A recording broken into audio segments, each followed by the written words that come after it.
fun. We'll call this meeting to order. First of all, I'd like to welcome our guests that we're going to present in a few minutes, Simon Liu and Hugh George. Thanks for coming, as well as Tim Runke's in the audience, and all those watching at home. So first things first, if we could get approval of the agenda. Thank you, Councillor Kirkby. Seconded by Councillor Lockett. All in favor? Thank you. Great. And the next thing on the agenda is declaration of interest. Are there any declarations of interest tonight? Seeing none, move forward. So right away, we're going to move into presentations. Tonight we have our presentations from Rideau St. Lawrence, Simon Liu. And we're going to get that up on the board here for you too. Good. Floor is yours. Perfect. Well, thank you very much for the opportunity. It's always great to meet the new council and to come and talk a little bit about Rideau St. Lawrence and what we do. And so today, what I plan to cover, if you can index it forward a slide there, Matthew. Thank you. We'll go through a little bit of the background, our corporate structure and board. We'll talk a little bit about our various businesses within Rideau St. Lawrence Holdings and the performance that we've had over the last 22 years. And the benefits of having a local utility in Prescott and the Eastern Ontario community. So I'd like to go through all that. At any time, feel free to ask me throughout the presentation or afterwards if you have any questions or any comments. I'm happy to discuss through it. So in terms of the background, Rideau St. Lawrence Utilities operates in 6 distinct areas. We're embedded in Hydro One territory and distributed from Hydro One. So you'll notice the 6 areas are part of 4 municipalities. So South Dundas, Westport, Prescott, and Cardinal. Now you'll see that our furthest location is in Westport, and we do have operations set up in both Morrisburg and Prescott, which is our main office, as well as in Westport. We utilize the municipality staff that works in customer service there as well. So the purpose of Rideau St. Lawrence is our vision is to enable vibrant communities. And our mission to accomplish that is to provide stable electricity and innovative services to deliver superior value to the communities that we serve. In the circle that you see on the screen there, what it displays are our core businesses. We have 4 continuing businesses that are core to our operations. And these are, 1, in electrical distribution. You could stay back on that slide. Thank you. Electrical distribution. The second is in water services. Third is in hot water tanks. And the 4th is we have a small dark fiber business. Beyond that, we do have 3 other businesses that we're looking to explore and expand into, and we're in the process of doing. And so one is doing some consulting services for other LDCs. So LDCs meaning local distribution companies. So these are companies that distribute electricity as well. Mainly it's in the customer service, customer information service product that we utilize. The second is we used to do streetlight services for many municipalities. About 7 or 8 years ago, we had stopped that because the ESA regulations had changed and we needed to train our people to become master electricians, and we're in the process of doing that. And the third is we're looking to expand into EVs. So electric vehicles are growing in popularity, and that's something that there may be an opportunity if we can find the right partners to tackle. And I'll talk a little bit about those. Okay, next slide. Next here, what you'll see is the corporate structure of our business. So our corporation is a holdings company, and this holding company has 3 distinct individual corporations. And so the first corporation, being our main business, is our regulated business, and that's our Rideau St. Lawrence Distribution, which distributes electricity. That takes care of greater than 95% of our revenues within our corporation. Under Rideau St. Lawrence Utilities, we operate 2 businesses, and that's the water services business as well as the hot water tanks. And then finally, we have Rideau St. Lawrence Services, which does the dark fiber business. Now you'll see that in Rideau St. Lawrence Holdings, the representation of ownership displayed there. It also has the directors that represent the various ownerships within our corporation. And so the largest shareholder owner is the town of Prescott. And you'll see the other municipalities there that we share with. You'll notice too that under Rideau St. Lawrence Distribution, the board of directors on that corporation is a little bit different. There's only 3 members there, so that's Mary Jean McFall, G. Han, and Scott Bryce.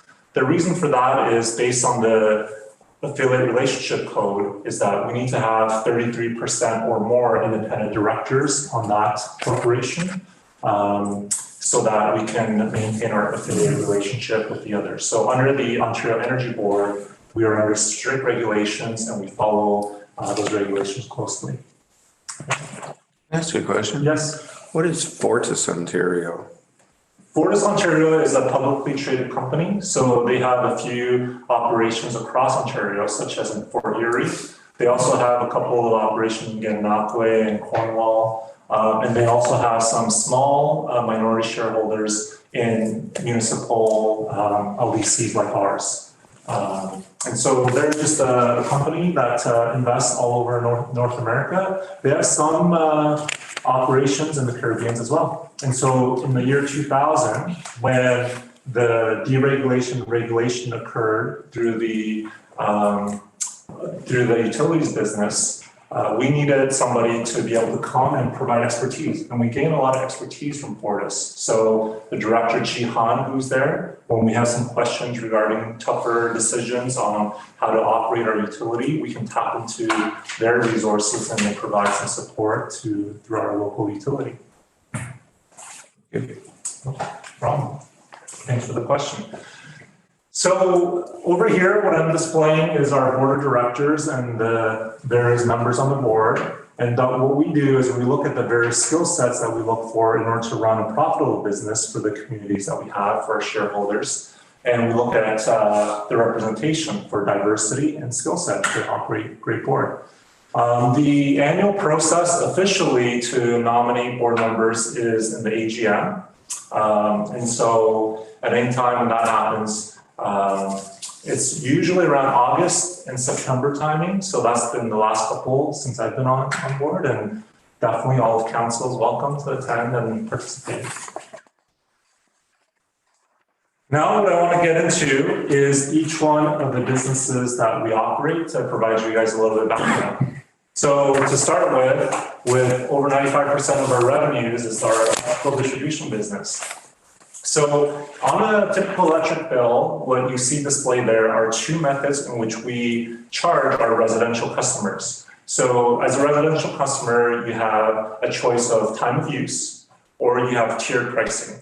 Now, all the electrical charges for a kilowatt hour usage for residential are not margin generating for us. That's strictly a pass through. So we buy our electricity from the IESO. It stands for Independent Electricity System Operator. And we just pass that cost along to the customers. The portion of charges where we do make our operating costs and a slight margin is in the delivery fees. Okay, now in the delivery fees, there are many, many components that go into it. But one of the main components is the distribution fees that we charge. Now, on an annual basis, the Ontario Energy Board, our regulators, they do a comparison of costs of all the distributors in the area in Ontario. And the last April in 2022, when the comparison was made, you can see the Rideau St. Lawrence distribution fees, which says $26.59. And the Hydro One distribution fees, which were embedded by and surrounded by Hydro One, was $49.04. So over the course of a year, the difference is about $207 per residential customer. And that's an added benefit that we're able to deliver to the residents of our municipalities and our territories. Next, I'll get into the business of water and wastewater services. This business that we operate has 5 distinct services that we provide for the municipalities. And you can see the 4 various municipalities utilize various aspects of it differently. So we have billing collections, we provide customer service, We provide meter reading for some municipalities that require it. And then for Edwards Cardinal, we use a smart meter backbone. What that is that on all our hydrometers, they're all automated and they're read remotely and without any physical reads. And so the collectors does that every 15 minutes or so. And the water meters can transmit the information through the same collectors for us to read that data without any people or labor to help read it door to door. And so that's something that Edwards Cardinal implemented when they put in their water meters. And then with the 3 municipalities on the St. Lawrence, we do have contracts. Right now with Westport, there is a, basically they provide the customer service within their township, and then we provide the customer service and billing collections for them. Okay, but there's definitely opportunities to expand and continue to work with all the municipalities, and Matthew and I are working through that as well for our water and wastewater services. For the hot water tank rental business, this is very straightforward. We only rent out electrical hot water tanks based on the fact that we provide electricity as well. Now we do that with the 3 municipalities on the St. Lawrence only. We did try it in the past in Westport. The issue that we ran into is that there's a lot of hard water there, and the water tanks were not lasting to its intended lifetime based on the hard water. So after a few contracts and finding out the issues, decided to get out of that business and transition out of that for the benefit of everybody. Okay. Lastly, one of the smaller businesses that we have is we provide dark fiber. So generally speaking, dark fiber is just internet connections, but maybe not internet's not the right word. Connections, data connections between 2 sites that doesn't go through the internet. And so that's what's called dark fiber. And so we provide that for 2 customers. We have Edwards Cardinal as well as Prescott. And that's a very small business that we have on a recurring basis. Now for the 3 new businesses that I mentioned, so the first one, consulting with other utilities on their customer information system. We started generating revenue last year with 1 customer to help with their transition on their customer information system. The streetlight business, where we're currently at right now, is we have an employee who's a power line technician that is going through the training and is also doing the exam to become a master electrician. Once that's occurred, we'll start engaging the municipalities to look at opportunities to potentially get into some of these street lighting contracts to be able to fix and repair this maintain the street lights. And lastly, for the EV chargers, we're looking for an electrical partner who can install EVs at a reasonable price so that we can rent out our electrical charging EV chargers, just like we do hot water tanks. So it'd be a very similar business model where we would install it and we would rent it out over the course of time of these EV chargers. So in terms of capturing the performance over the last 22 years, what you'll see on the screen is the accumulated amount of net income as well as the net dividends. So with Prescott being 35% of the shareholders, of course, the 35% of the net income and the dividends that are attributed to Prescott are listed above. So over the course of the last 22 years, it's around $840,000 that's been paid out in dividends to the municipality. And we continue to do that. So what you'll see is it's steadily growing. And in 2020, there was a year that there was no dividends paid out, and that was due to the pandemic at that time. But other than that year, we intend to continue to pay out dividends and continue to project increases ongoing. Okay. And how I like to finish is by talking about the benefits of the local utility and why it's great to own it locally. Okay, so the first and foremost I'd like to say is we're more responsive. So when we have developers such as the ones that are working through the Dollarama or we're working through what's going on with the arena, right? So we have direct access to the executives, the management. You can call us up at any time. We respond, whether it's through email or through phone calls or even face-to-face conversations. Typically in larger utilities such as Hydro One, that access is a little bit tougher. And also to get to the right people and right decision makers can be a little bit slow. We also provide better service. The larger utilities at this point in Ontario, most do not provide physical and live service for folks that are face-to-face. We still do that in 3 locations, Prescott, Morrisburg, and Westport, so that folks can have easy access within half an hour. If you're in Iroquois, you can get to a location where you can have face-to-face service. Next, we're more efficient, so we talked about the lower fees for the distribution that charges that we charge our customers.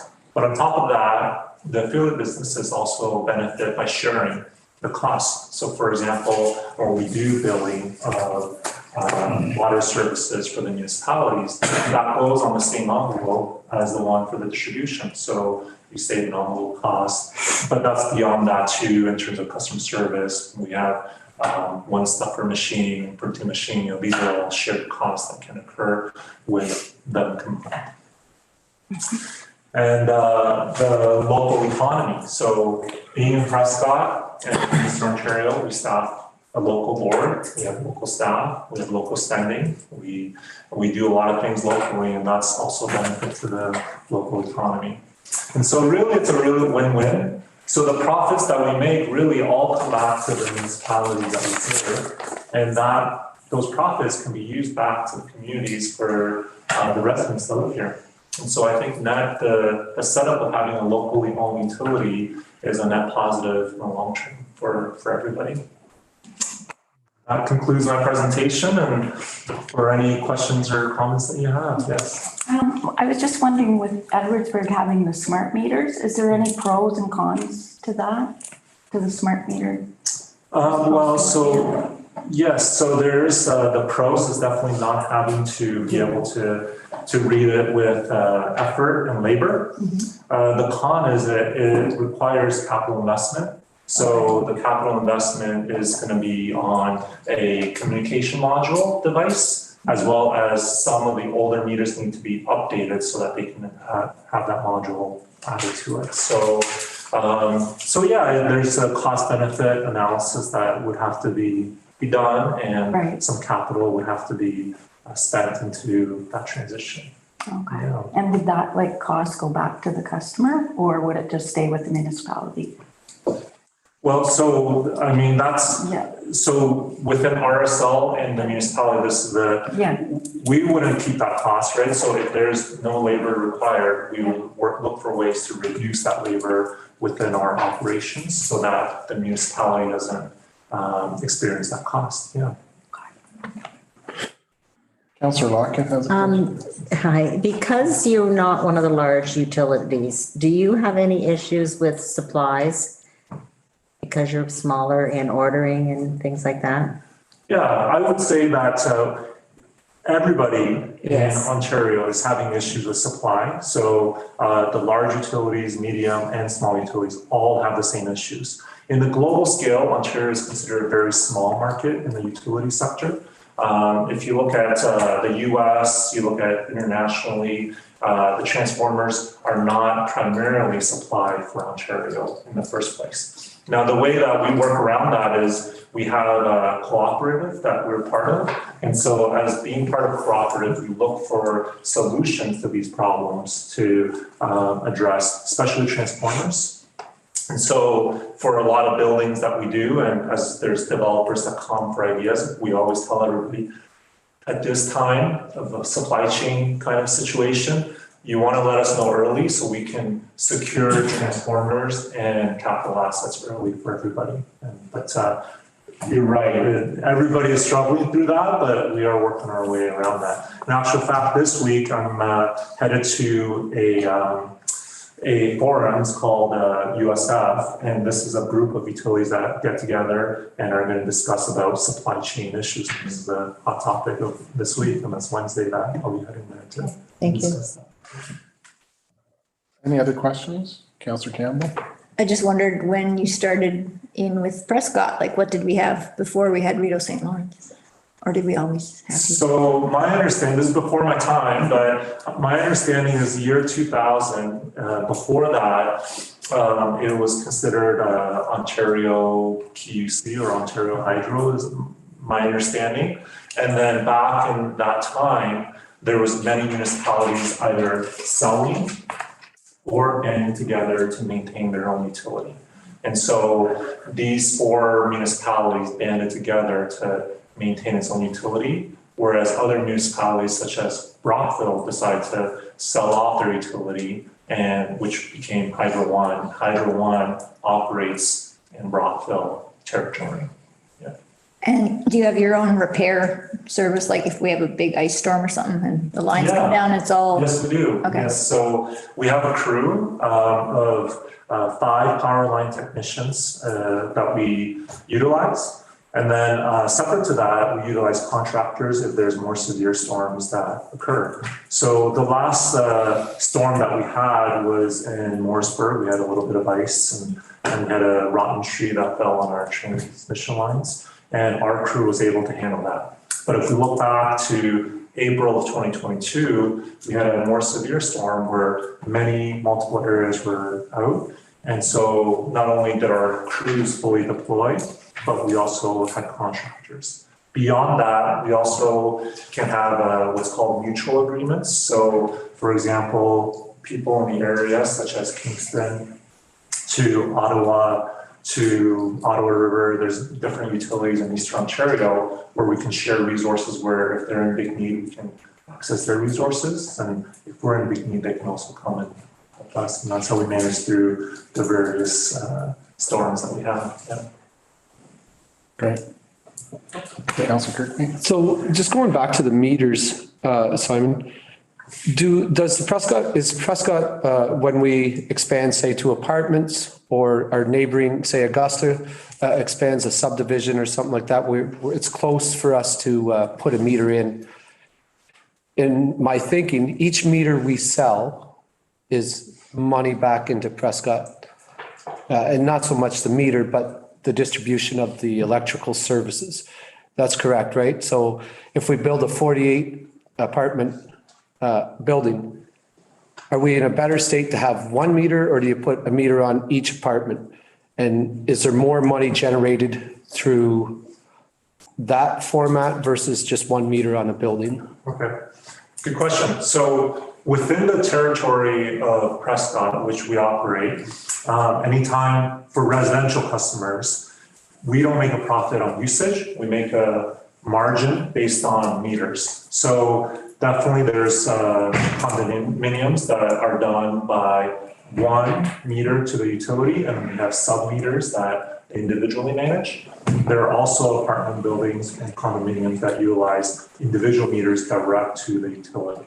So in the scenario that you presented, condominiums with multiple meters directly from Rito St. Lawrence utilities would generate more delivery revenues in order to, and then that in turn generates more margin back to the municipality. Okay, so one last question. If we decided that going forward, we wanted to use smart meter technology and forget about the ones that are already out there, is that an option? Yes, so the smart meters and, well, just water meters in general, those are assets of Prescott. So those are not Rito St. Lawrence assets. And so definitely there's many companies and many technologies that are out there that are willing to come in and offer quotes for new meters and new modules for different types of sensing. There's different levels of automation too, from what we're doing now, which is proximity reading, whether you have to touch the puck, is what it's generally called, remote sensor, to a drive-by solution where you can have radio frequencies in your vehicle and a laptop, and you can drive by and read a whole bunch more in the same time frame, all the way to fully automated, which is communicated through satellites and collectors that can transmit that information. That's what Cardinal's using right now. Right, yeah. But different levels of technology can be implemented and they have different solutions out there. So Cardinal Edwardsburg bought them meters, put them in, and then Rideau St. Lawrence reads them remotely Correct. versus having a person down there manning the meters on a regular basis. Correct, that's right. Is it possible to have a mixed use, like say moving forward, we wanted to go to the automation? Yeah. You know, keep what we have and we can do that. Definitely, yes, definitely. I think it's all just based on evaluation and economics that you'd have to look into what meters need upgrading, what meters just need a module. And then I'm happy to work with the municipal staff here to work on what that means in terms of reduction in reading and how we would reduce the effort cost, labor costs for the municipality of Prescott. Sorry, one last question. How Yes. often typically, what's the lifespan of a meter? That I'm not really sure because we don't manage the water meter assets. Okay. And so the water meter assets are managed by the municipality. So we don't really, pay attention. So I don't have that information for you. Okay, thank you. Yeah, no problem. Last one, dark fiber. So if I understand this, this is information that's being transmitted from one location to the other without touching the internet. Is that making it more secure? Is that the idea between dark fiber, the idea of Really it? secure. So essentially, for example, one of our customers in Prescott, they have two sites, right? So instead of connecting to the interweb, they can just go direct so that communication cannot be compromised. And so Cardinal also has a usage for that. And then, those are our only two. And the reason this all got established before my time and when I continue to operate the business. But when I think back to it, we have all the equipment to dig the trenching, to connect the wires and to enable that to happen for whenever there is a need. Yeah. I think of all these tax and stuff where municipalities are being held ransom and stuff like that. I don't know if dark fiber is the answer. I'm just wondering, is that what that's being used for, is critical information being passed from one location to the other remotely? Yes, yeah. So basically if there's a business or there's a corporation that has operations in two locations and in relatively close proximity, right? You wouldn't put a dark fiber from here all the way to Morrisburg. It's just too long of a trench to dig, but sometimes it's like across the street or just down the block and you can put in a trench and put fiber in, and that's where that makes sense for their communication to occur between those two locations. Perfect, thank you. Yeah, no problem. Councillor McConnell. What kind of a relationship do you have with the other people that use your poles, like the Bell Telephone and the Cogeco? What I'm thinking of is over the past couple of years on the 500 block of Henry Street on the south side, you've replaced all the poles that were on the outside of the sidewalk with new larger poles that are on the inside of the sidewalk. You've strung all the wires up. And yet the old poles are still on the outside of the sidewalk with Bell and Cogeco wires on them. It's, in all honesty, it's a pain in the ass when we're plowing snow to have poles on the outside of the sidewalk. And I would like to know what kind of a time frame that you give these people to move their wires, or do you have any control over that at all? Okay, so there's multiple questions in that. I'm happy to answer the multiple questions. So the first part is our relationship with all the different usage. It's called joint use poles. So we have some of our lines on Hydro One poles, and Cogeco and Bell have some of their lines on our poles. And there's a structure under the Ontario Energy Board where there's a rate in which we get to charge poles out, as well as that there's a rate that we pay for utilizing other folks' poles as well. So that's the relationship that is governed by.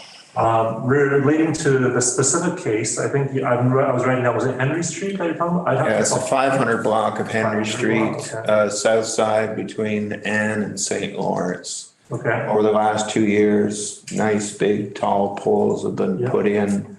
Actually, I think it started up closer to Sophia Street. But as they've had time, they've restrung the new wires. So there's a lot of wires and it's very Yes. time consuming and it usually takes a couple of trucks. yeah, But the old poles are still there with the bell and the Cogeco wires on. And it certainly would be to the town's benefit if those things had disappeared before snowplowing season, which is Yeah. not gonna happen now, but yeah, I'll have to follow up on that. I don't know specifically about the Henry Street, 500 block, south side between Ann and St. Lawrence, but I will follow up.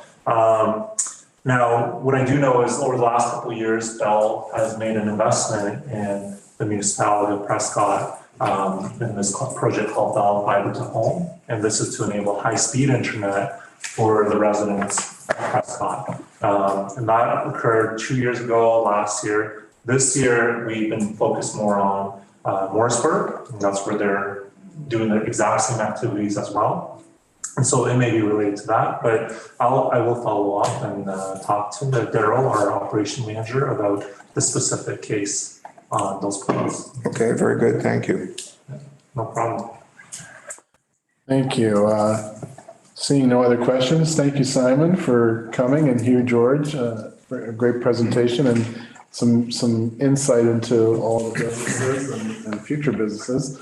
I know you've been a great community partner for Prescott, and we do appreciate it, and we do enjoy the dividends and lower costs. Thank you very much for the opportunity. Have a good evening. Thank you.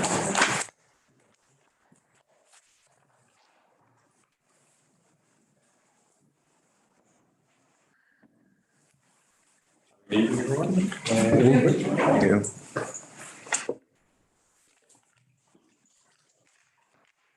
All right, next on the agenda is delegations, and there are no delegations this evening. So following that, we've got the minutes from the previous council meeting. Motion is that the council minutes dated January 3rd, 2023 be accepted as presented. Is there any questions or concerns about those minutes? Yes, Tracy? Councilor Young? No, there was just one small, on item, what is it? 5.3. Dan Cook, Steve Gibson, and Gary Cook left the meeting. I think it was Gary Albers, was that Yeah. gentleman's name? Yeah, just a quick fix. Thank you. Gary Albers, A-L-B-E-R-S. It's funny, I was talking about Gary Cook. So that's good. Can I get a mover on that? Councilor Burton, seconded by Councilor Young. Thank you. All in favor? Yep.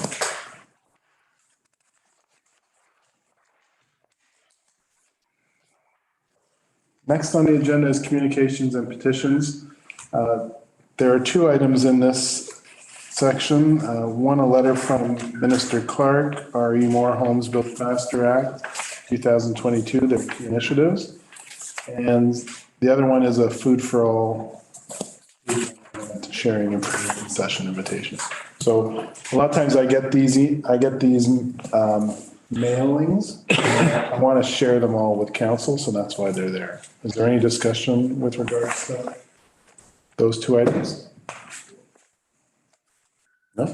All right, we'll move forward.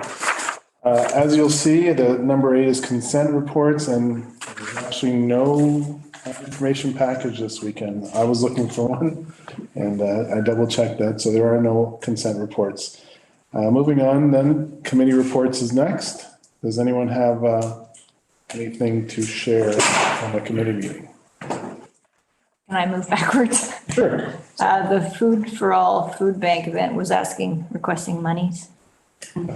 Yes. Do we deal with that or not? They are looking for us to, I think it looked like a third of the cost of the meeting. That's something we should discuss if we're going to do that during budget or during community grants.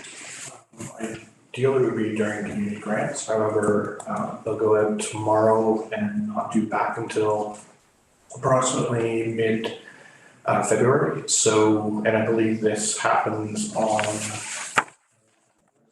so there wouldn't be enough time to come back. However, we can bring it back to the next meeting to have council discuss it, or we can have the discussion about this evening. How does everyone feel? Can we just approve or disapprove? We can discuss it right now.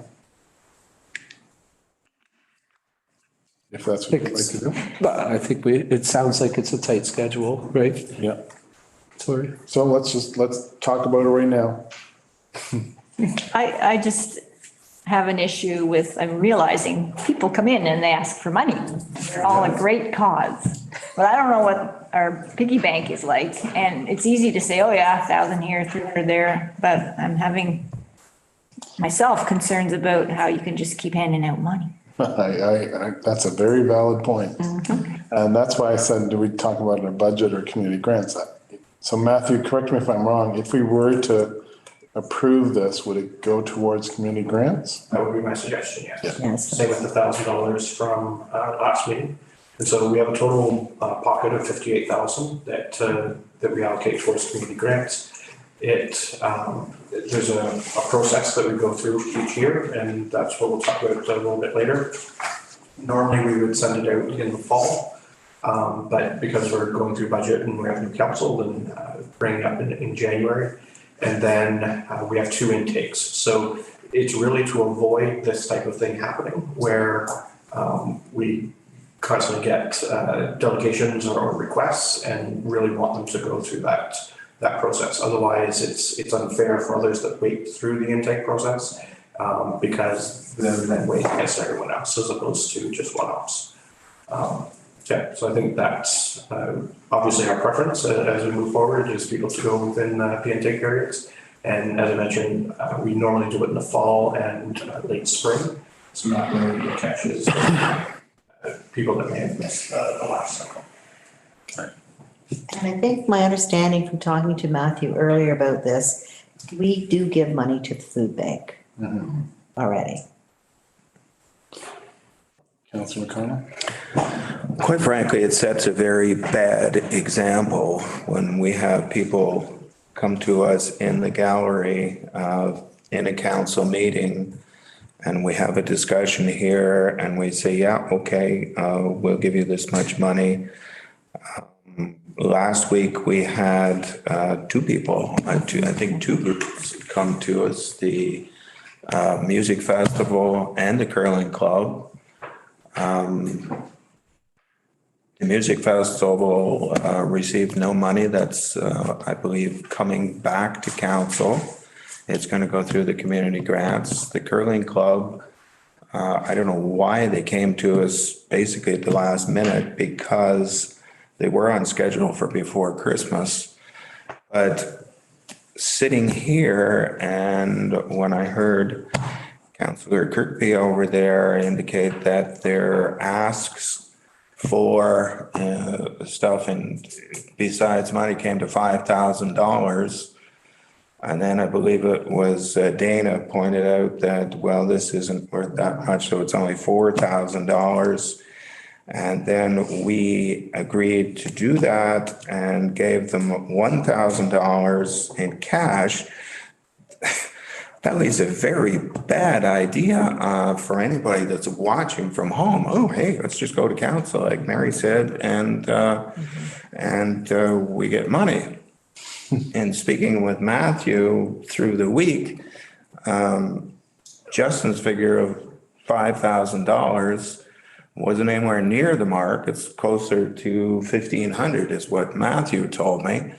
So this is something that you would have found out had we had that discussion and had we had a report from council rather than just saying, okay, here we go. So as of last meeting, anybody that was watching, or if it happened to be printed in the newspaper, would think that we're giving the curling club $4,000 worth of goods and services and $1,000 cash, which is not what's happening. And discussions on each one of those things bring that out. And then those reports come back to council and we can make a reasonable decision on things. We can also compare them to what we've given other people and what we've given other years. And that's the whole idea of running this thing through the committee. The committee looks at what they've done last year, what we're getting in value for what people want. We can compare the different things. We know we have a set budget. And the simple fact of the matter is, anytime through the year, if we see a real need for somebody, we can tell staff to find some extra money to add on to the grant somewhere, and it's going to happen.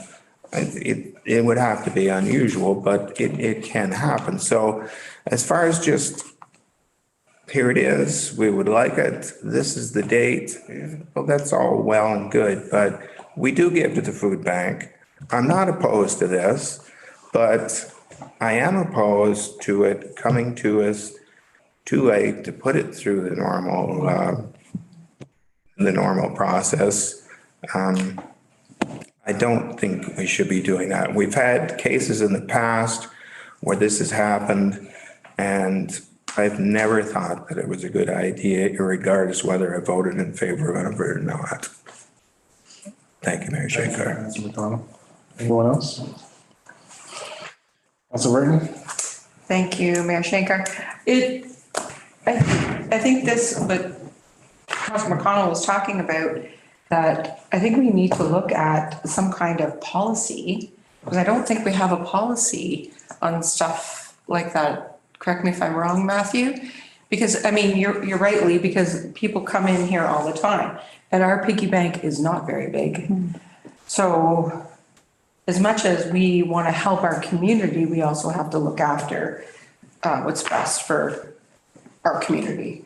So how do we go about, everybody coming in asking for money at all different times? I don't know what the process, and maybe. Well, I think we do have a policy, right? We have our community grant fund. That's right, yes. I think the problem with this one is it's happening so soon before we can do it. Now, it's not a huge amount, and if I may make a suggestion, whatever we do give them, we put it in the column against what we're gonna give them this year. Do you know what I mean? Like in advance. Yeah, like it's in advance. We usually give them 3,500. They get 3,500 minus what we give them today.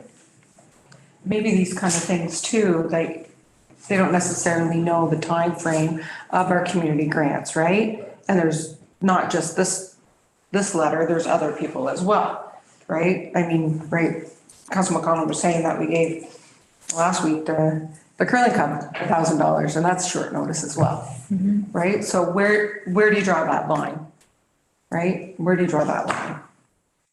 I don't know. Councilor Campbell and Councilor Kirkby. So are the community grants just once a year or twice? Twice a year. Twice a year. 2 intake. We do 2 intakes, so we do one, and then we see how close we get to our number, and whatever's left over, we do it again. So you notice at the end of last year, we gave that lady that the wings, we gave them extra money that we had so they could send a delegation to Niagara Falls. So, Christine Sloan. That's right. so perhaps make it more knowledgeable to the community what these deadlines are, and this is the process, and this is what we're gonna stick to. But can we divide the money in half, the piggy bank, so that the first round you stop at whatever, or you just give out most of it and see what's left over? Sometimes they're only asking for it at one time. We do the second intake with their money that's left over and groups that haven't requested it. That's how we usually do it. Because it could be seasonal though, right? Could be, but we let it be known that we have this community grant fund, and most of the agencies know to apply for it. Whether it's soccer or hockey or, there's so many on there. So we don't have to stop at half the bank. No. Okay. So what we try to do is maintain 15% available for the second intake, but the vast majority apply to the first intake. So that way, and you know, I think out of the 12 or 14 that receive funding, probably about 12 to 14 are continual receivers. So there's not a lot of variation from year to year. Most years it might be one or two new ones. Sorry, I have Councillor Kirkby. Yeah, so what I would like to follow up on Councillor McConnell's comments there is one, when we get these requests versus man hours, I would like to see total cash, right? Because I haven't, I mean, I'm not saying that the 1,500 is correct, but if you have porta potty rentals and then staff wages on top of that, and then the $1,000, right? I know what porta potties cost unless we're getting a discount from someone else, but to make The information, you know, to get the right information, it should be in cash, right? The value shouldn't be in hours when it's presented to council. The best way to present it would be hours with some form of money being shown as the actual request. Right, because a lot of groups come and they ask for money to be used for the program, but they don't ask for staff time or rentals to be covered, right? Right. I think it's one or the other, or there needs to be a special request. So I think when we get to that portion this evening, we do have a separate portion of the form to ask for all of their in-kind, whether that's additional hours, waiver of rent, all those types of things, so that we can put a dollar amount to it. Because really we're foregoing either revenue or, you know, we're expending dollars, whether that's within, you know, regular hours of the day or after hours.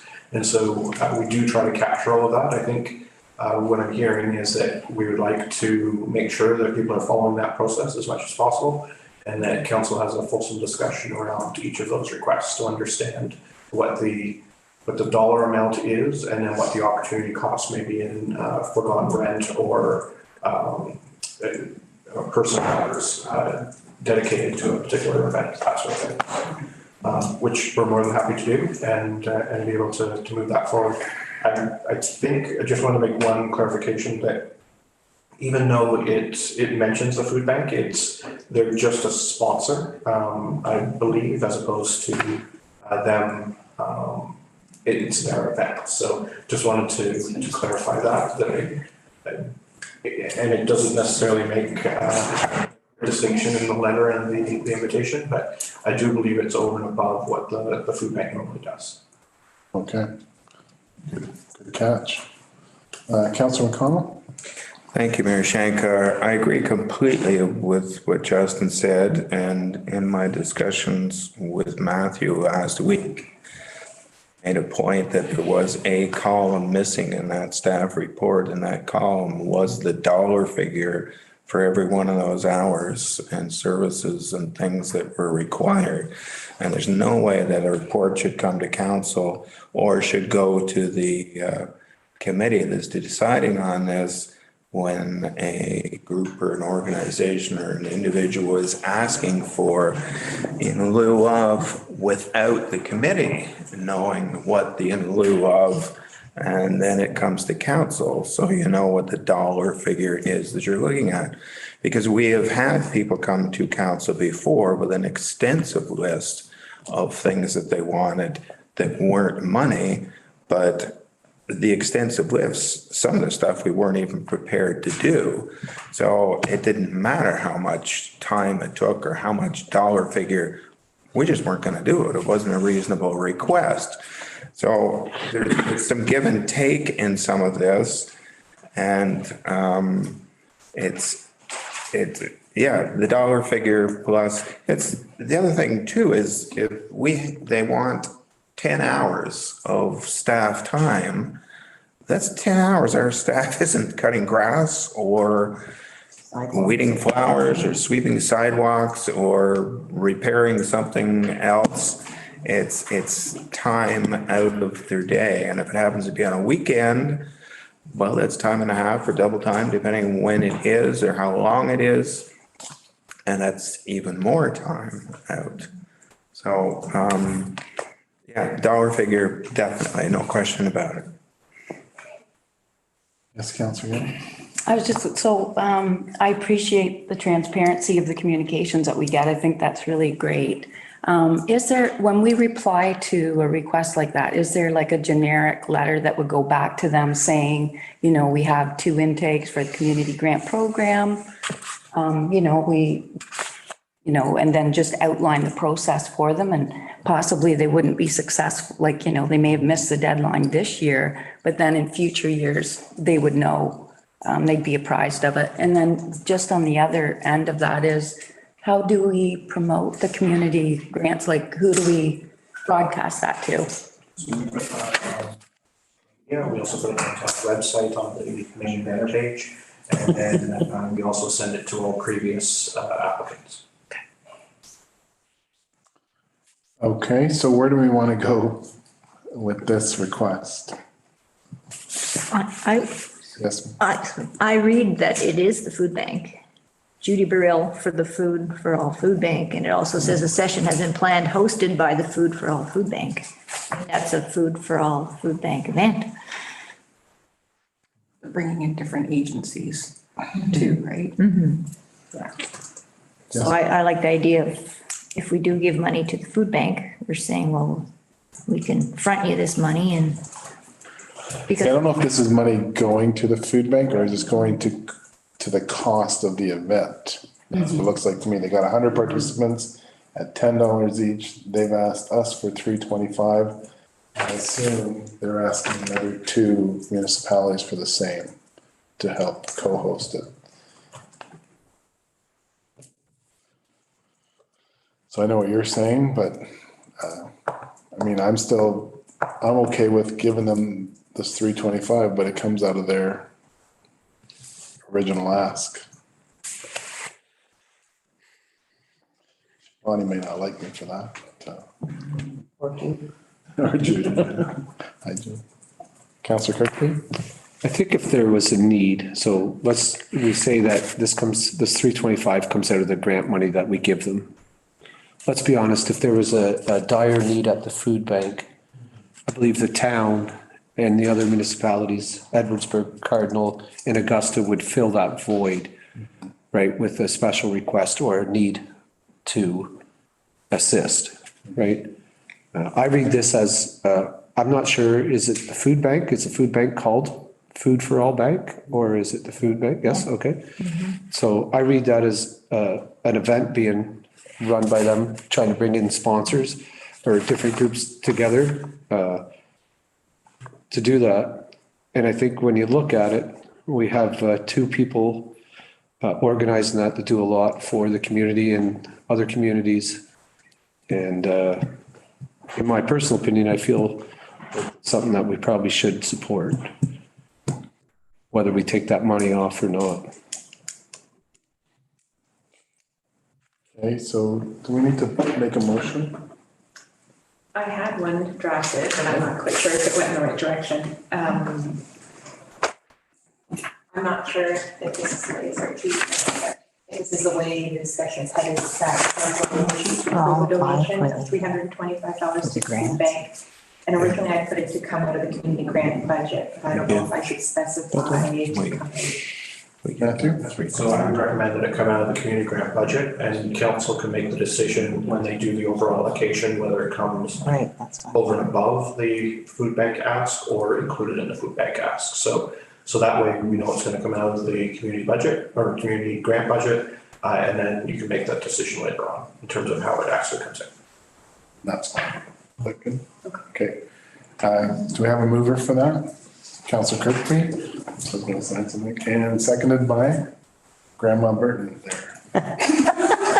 Sorry, I'm dying to get that out. So we all those in favor? Oh, just a minute. Yes, sorry. So, in voting for this, have we decided that this is coming out of the community grant fund? Yes.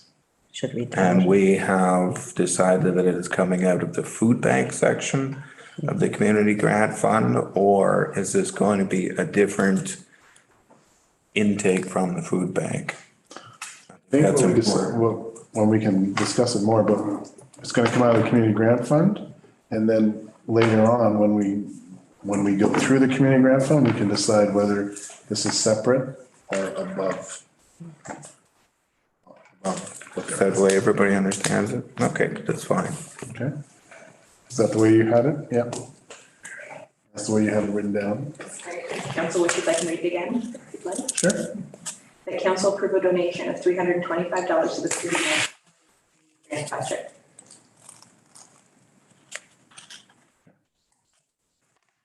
All in favor? Thank you.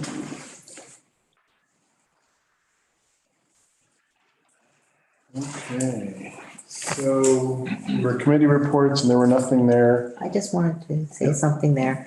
The committee, one of the committees I'm on is the Landmark Leads and Grenville Health Unit.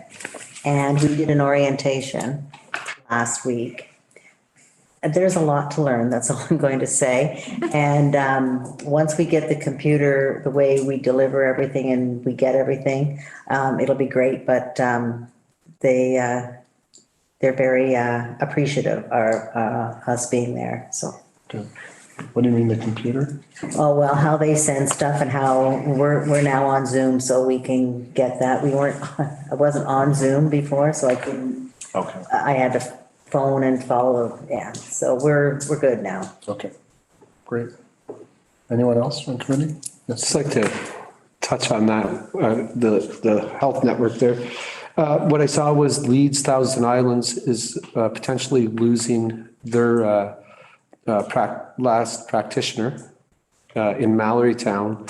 And I guess what I want to flag there was, is there some potential for not only the tri-county to work together, but possibly bringing in Leeds and Thousand Islands into some kind of sharing of services, that has been discussed at that level, because it sounds like from what I read today, Mallory Town and Leeds Thousand Islands is scrambling for somebody to come in and fill that void. Are they the ones that just lost the virtual clinic? I don't know if they lost, it sounded like an actual person. Sound like a person. Yeah. And so the need is growing, right? Okay, so maybe at our next tri-council meeting, whenever that will be, we can discuss that about bringing them in. Possibly. Having Steve Clark, a discussion with Steve Clark, Okay. I think you get it Roman too. Okay, nothing else? So mayor's report, then I just wanted to mention that we had the safe drinking water presentation last week, excuse me. And most of council was there. I know some of us had seen that many times before, so didn't have to go again, but it was a long presentation. It's a worthwhile presentation. It shows us our responsibilities and what we need to do to keep the public safe. So that was very good. Couple of grand openings in town for Grills and Cuts and FYI doctors. That was well attended as well. And this weekend, there's a Roma conference, which I think 4 or 5 counselors are going. And hopefully we can get the ear of some of the ministers. And a happy birthday to Councillor Burton, who is not just a little younger, but also a grandmother about a week ago. So that's why that quip about Grandma Burton. Sorry about that. All good, Mary. All good. Look good for 29, dear. Look good. All right, item 11, outside boards, committees and commissions. No items submitted for discussion this evening. So we're going to move on to 12, which is, we have 5 staff reports today. Starting with Matthew on the initial projects ideas. The floor is yours, sir. Thank you very much. So we don't have it put up on the screen, but we'll just talk about it. So we broke down all of the various projects that were submitted, and trying to categorize them somewhat. So the very first page is projects previously approved. And as you can see, obviously, the recreation complex, the Oak Street overpass, rescue bumper, and then it goes down from there in terms of the various items that that were approved previously. We did want to give an update to the one-ton truck will be arriving on Wednesday this week. So that was a long time coming. We made the decision to purchase it last year, and just the availability of one tons is exceedingly difficult to find. So we were lucky and able to find one, and we will be bringing it in. On the second page, there's other smaller projects on there that it goes through, and you'll see those and provide a little bit of an update as to the status of those. When we get to the third page, which is the health and safety project requirements, so each year we put in the capital and project budget, 30,000 for replacement gear. This includes the bunker suits as well as the breathing apparatuses and any other equipment that the fire department might have, and then play structure deficiencies for $10,000. So each year, all of our play structures go through multiple reviews to ensure that they're maintained in a safe manner. Some of our staff are certified in being able to do that evaluation, and we want to make sure that there's an amount in the project budget to those deficiencies that we have to address. We get to the next page. This is facility maintenance ideas. So we know that the showers and the bathrooms at the marina could use some updating and refreshment. We were looking at perhaps making it a multi-year project where we would tackle the showers this year and then the washrooms in either 2024 and or 2025. Walker House exterior, there's some work that needs to be done there. The beach gazebo is nearing the end of its useful life. The pool walls and floor of the pool itself needs to be resurfaced. That's still a couple of years away, but want to make sure it's on the list. The marina sewage pumps are at end of life and have been struggling the last couple of years, so need to be addressed. We have light poles that aren't owned by RSL, so there's some light poles in particular on Victor and Roberta Crescent that only have street lighting on it, and those are owned by the town.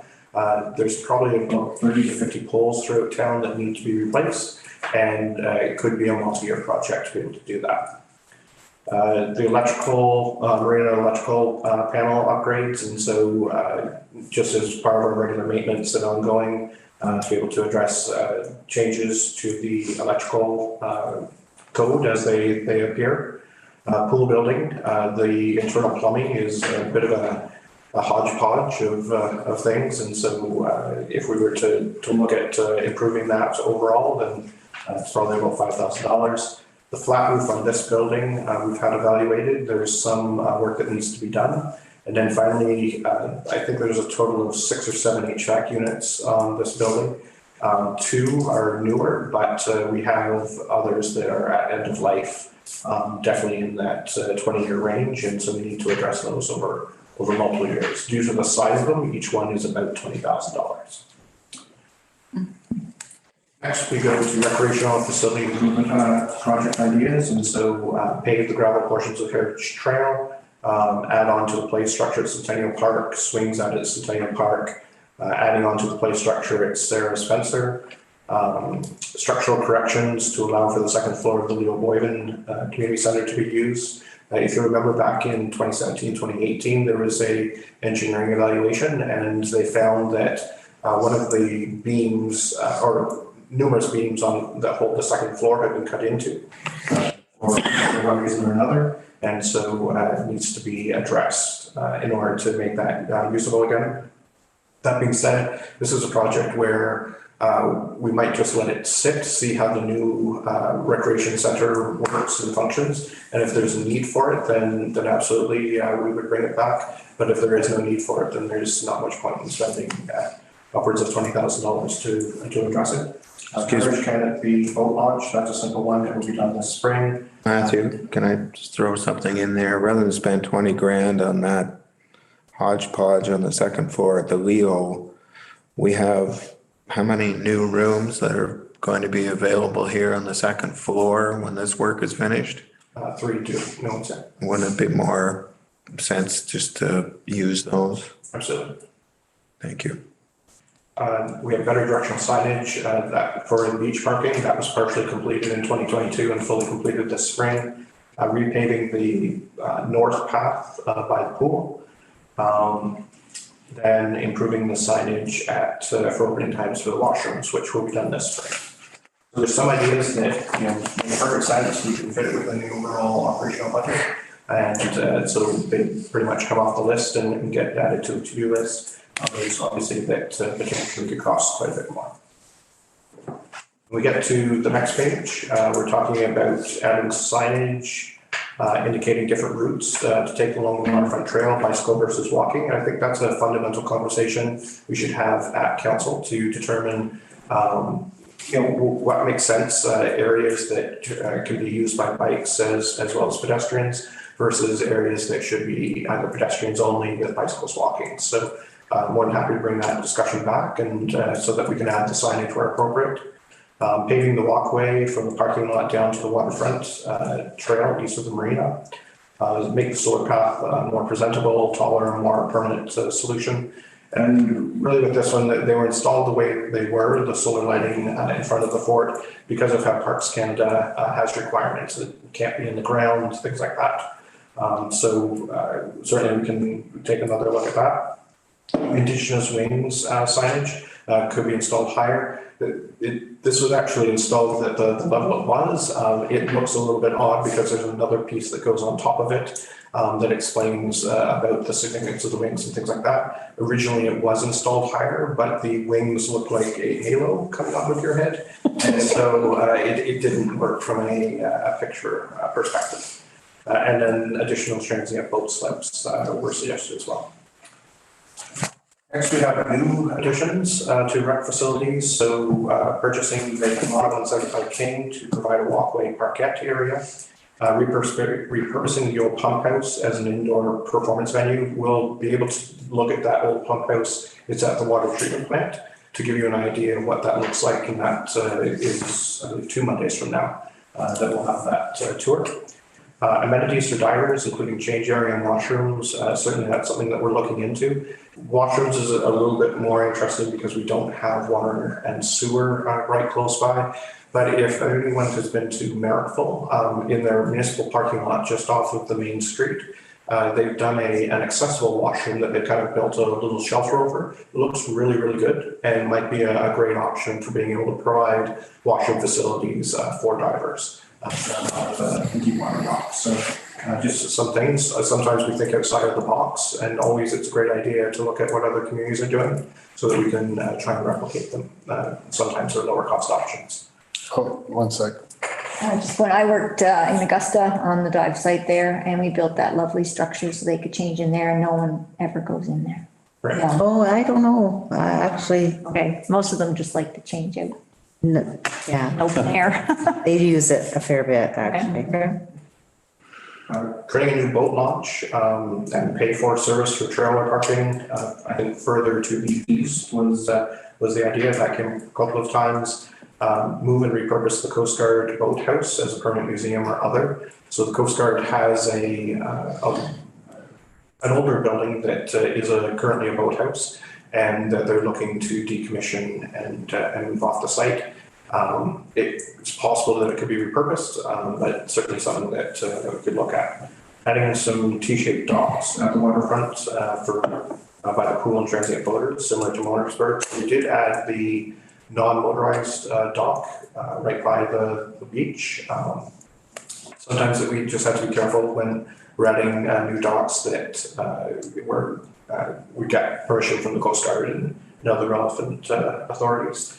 And then creating a riverwalk lane from King Street along the river and back to King Street so that vehicles could drive along it and basically on the east end of town, and something similar to Blockhouse, but in a slightly different format, I think was the idea. programming and event ideas, provide bus trips to attractions such as the wave pool, Ski Hills Museum, water parks, that sort of thing. Provide bus trips to Ottawa for back to school and Christmas shopping. Both of those could be accomplished by working with local bus tour providers that already provide that type of service and just having them add a stop to Prescott. Hosting job fairs and relocation fairs to attract families to Prescott. Working with South Carolina Minor Hockey as well as the Township of Edwardsburg Cardinal to ensure hockey tournaments. And so we've already started having those discussions to make sure that when our new rec facility comes online, that we're able to work together to attract tournaments and things like that. But we also want to make sure that the users that are normally scheduled on the weekend have an opportunity to perhaps be work at one or enjoy their regular time at one venue or the other, depending on needs. So those types of discussions are already started, and we're very happy to say that Edwardsburg Cardinal is keen to work with us on those types of things. And then hosting a unique food truck event, recruiting potentially recruit a local group to organize that sort of thing. Programming event ideas continued. Provide historical self-guided walk tours, graveyard, museum, and partner with the Coast Guard. So this is a great one that we saw as being a potential. So really we've been focusing our last year on digitizing our collection at the museum. And this would be a great project for this upcoming season, is creating those virtual tours and that sort of thing. Offering a collection day for food compost to reduce garbage. Fostering a community sponsorship and ownership program to grow a community garden and expand the native plants on federal lands. Provide free tutoring sessions for computer literacy through the library, and partnering with the Police Services Board for education and promotion of community safety. Some development ideas that came forward is encouraging new housing developments, lobbying the federal government for the space that's east of the fort. That runs along the river, providing a spot for cyclists to pitch a tent overnight, providing some unique accommodations along the riverfront. Both of those might be a great private business opportunity. One where we provide the space and they provide the actual service. Moving some various buildings to be able to provide condo in town, and then moving the tennis courts and boat launch, those types of things. Project ideas. So this is the uncategorized. So back 5 years ago, or almost 6 years ago now, the Brockville District Hospital Foundation came to council with a request. The council at the time made a decision that they would look at supporting a $300,000 donation, which is $30,000 over 10 years. So far, that commitment is 5 years in, but there was also a caveat that it comes to council each year for approval and discussion. Creating a recreation committee, that's certainly part of the rec master plan and part of the work plan for 2023. Working with the BIA to cover removal or walk through areas in the winter months on the roads and sidewalks in the downtown. Erected regional bus stop sign at Walker House, so that's already on the list. Standardizing the paint look for all crosswalks, that's in progress for the downtown. We'll be switching over the next several weeks to the pedestrian crossovers that were previously approved, and then that paint will be changed to match the type of crossover. One point that it's going to come up in a couple of minutes is taking a look at the cross walk at Everett and Irvine, and seeing it could be changed to the same one that you see at Park Street, as well as at never remember the name of it, the one right across from the high school. Victor. And so that way Edward Street would be consistent using one type, and King Street would be consistent using a slightly different type, that both are appropriate for the types of roads that they are. And then run a community awareness and safety campaign dealing with crosswalks. So as soon as we make those changes, then we'd roll out that community awareness program. Further ideas, developing policies and programs regarding climate change for topics such as dark skies, trees, plants, gardens, and idling trucks. Some of that is covered in our official plan, but I think we can go beyond that and have more specific types of policies. Engaging in more innovative branding for Prescott, not just Fortstown or Shakespeare. Utilizing a tourism smartphone application. This would be where you can download a smartphone on your application on your smartphone, and then be able to experience and find a lot of information on the type of experiences you can have in Prescott. Adding to the waterfront tourism signage, the welcome landing signage. So creating a small area for visitors to Prescott to have, perhaps sit down, gather some information, have a spot to enjoy a quick meal, either up on Prescott Center Drive or down somewhere closer to the riverfront. Adding poles and sidewalk decals to help with wayfinding to get people to some of our attractions. Sourcing a larger variety of pole mount banners, as well as seasonal lighting for the Riverwalk Park. So actually creating there's numerous companies out there that creating something that you can actually walk through, and it would be a lighted type of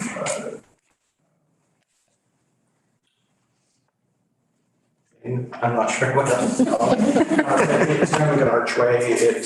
They can be fairly large, and they look fantastic at night and that sort of thing. So certainly that's something that Dev staff came back with. Marketing materials, updating those, installing a larger patio by the clock tower, patio furnishings for the 2 parkettes that are already purchased, as well as adding that 3rd one at the clock tower, adding more furnishings for the promenade, pop-up site upgrades. So we have 6 pop-up shops that have been purchased, and we are happy to say that we already have interest in individuals renting those out for the season for 2023. Downtown murals, relocation of the farmers market. We will get into additional information on that at our next meeting to more fully have that discussion.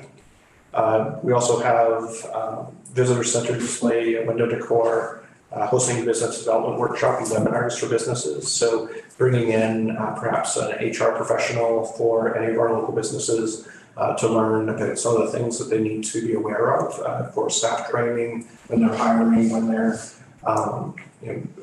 performance management, things like that. We'd also have a lawyer come in, talk a little bit about business law, and finally an accountant to be able to talk a little bit about things that you should be aware of when you're running your small business. We also thought about bringing in someone to talk about online marketing and using some of those tools to be able to really grow your small business. So those are the types of business development type of workshops we'd like to do. And they can be done at fairly low cost, but something that will take a fair amount of time to generate and start. A detailed store gap analysis. So you can go out, have a study done, determines where there might be holes in the market and what your facilities, current rentable space could perhaps support. And then you can start to go after a particular type of business. One from the building department was using a drone. So instead of getting up on a ladder and doing inspections on roofs and chimneys and things like that, just being able to stay right from the ground, get the footage that you need, and it's obviously quite a bit safer for everyone. The zoning bylaw, it has to go through a comprehensive review this year. And so we might require some outside help for that. It will align with the official plan, which we're still waiting to be approved by the province. Temporary animal shelter for any animals that are being transferred to the kennel. So quite often throughout the day, we might pick up a cat or a dog. We like to just have a small shed up at the operations yard to keep them for the day, out in the shade and well fed and watered. And then we're able to take them to the kennel in the evening. Quite often what we find is within a couple of hours, we're able to actually return the pet to their owner if they reached out to the town or it's been posted on social media. So just a place so that we're not bringing cats and dogs into the office, so that we can keep them at the site. Some are very pleasant, some are not so pleasant. And so certainly we just want to be able to provide them with a space where they can calm down and take a bit of a breather, because obviously being away from their family and home is stressful for them. And then screening on the northwest side of Edward Street Bridge to hide the, I'm just gonna, for lack of a better term, the junkyard. And then I think we're finally at the last page, which is to beautify properties in front of the Coast Guard base along King Street. Certainly that's something that we can talk about with the Coast Guard, and I think it's a great way to continue on our partnership with them. So that, you know, obviously they have a large portion of our riverfront, but that also fronts on King Street. And so it would be great if we could do some interesting stuff with what they're doing. Changing the crosswalk at Edward and Irvine to match Edward and Victor and Edwards Park, which I just mentioned a little bit earlier. Using a business registry to support our business licensing, or to support our business licensing. So right now, anyone can start a business in the town of Prescott, and sometimes the town won't know about it. We could have a fairly streamlined process where an online application wouldn't cost anything for the business license, but at least we get their information, their contact information, a little bit about their new business, and then we're able to also provide them with information for CIP grants and those types of things. And finally, organize team building exercises for a big both council and staff. And so it's a fairly long list. Some things are pretty easy. As I mentioned, you know, that we could just knock things right off. There's, as I mentioned right in the beginning, there's 2 pages of items that are holdovers from last year and some of the previous years. And then what I would suggest, given the size of the list, is I break all of those things that have been previously approved or that we're going to do anyways, and then provide it in a list to council. And if you can pick your top 7 and prioritize them 1 through 7, then that helps us to identify ones that council really feels strongly about, and we can start to do that. One thing that I would try to shy away from a little bit is we can go through and cost every single one of these, but that's going to take a lot of time. And given the amount of time, some of the cost estimates aren't going to be that good. So if we can narrow it down a little bit, and I'll send out an email tomorrow or on Wednesday, you can just send it back to me with your top 7, and then that helps to really gauge where we spend our focus and our time on. Councillor McConnell and Councillor Kirkby. Well, in 12 years that I've been doing this, this is the most extensive list that I've ever seen. So compliments to all the new people here, because a lot of the ideas that we get are retreads year after year, ones that some of us have been on council that hasn't been accomplished, but we still think it's worthwhile, so we put it in. So good on all of yous, but in reading through it, there's a lot of stuff that we are not going to spend money on. It's just not going to happen.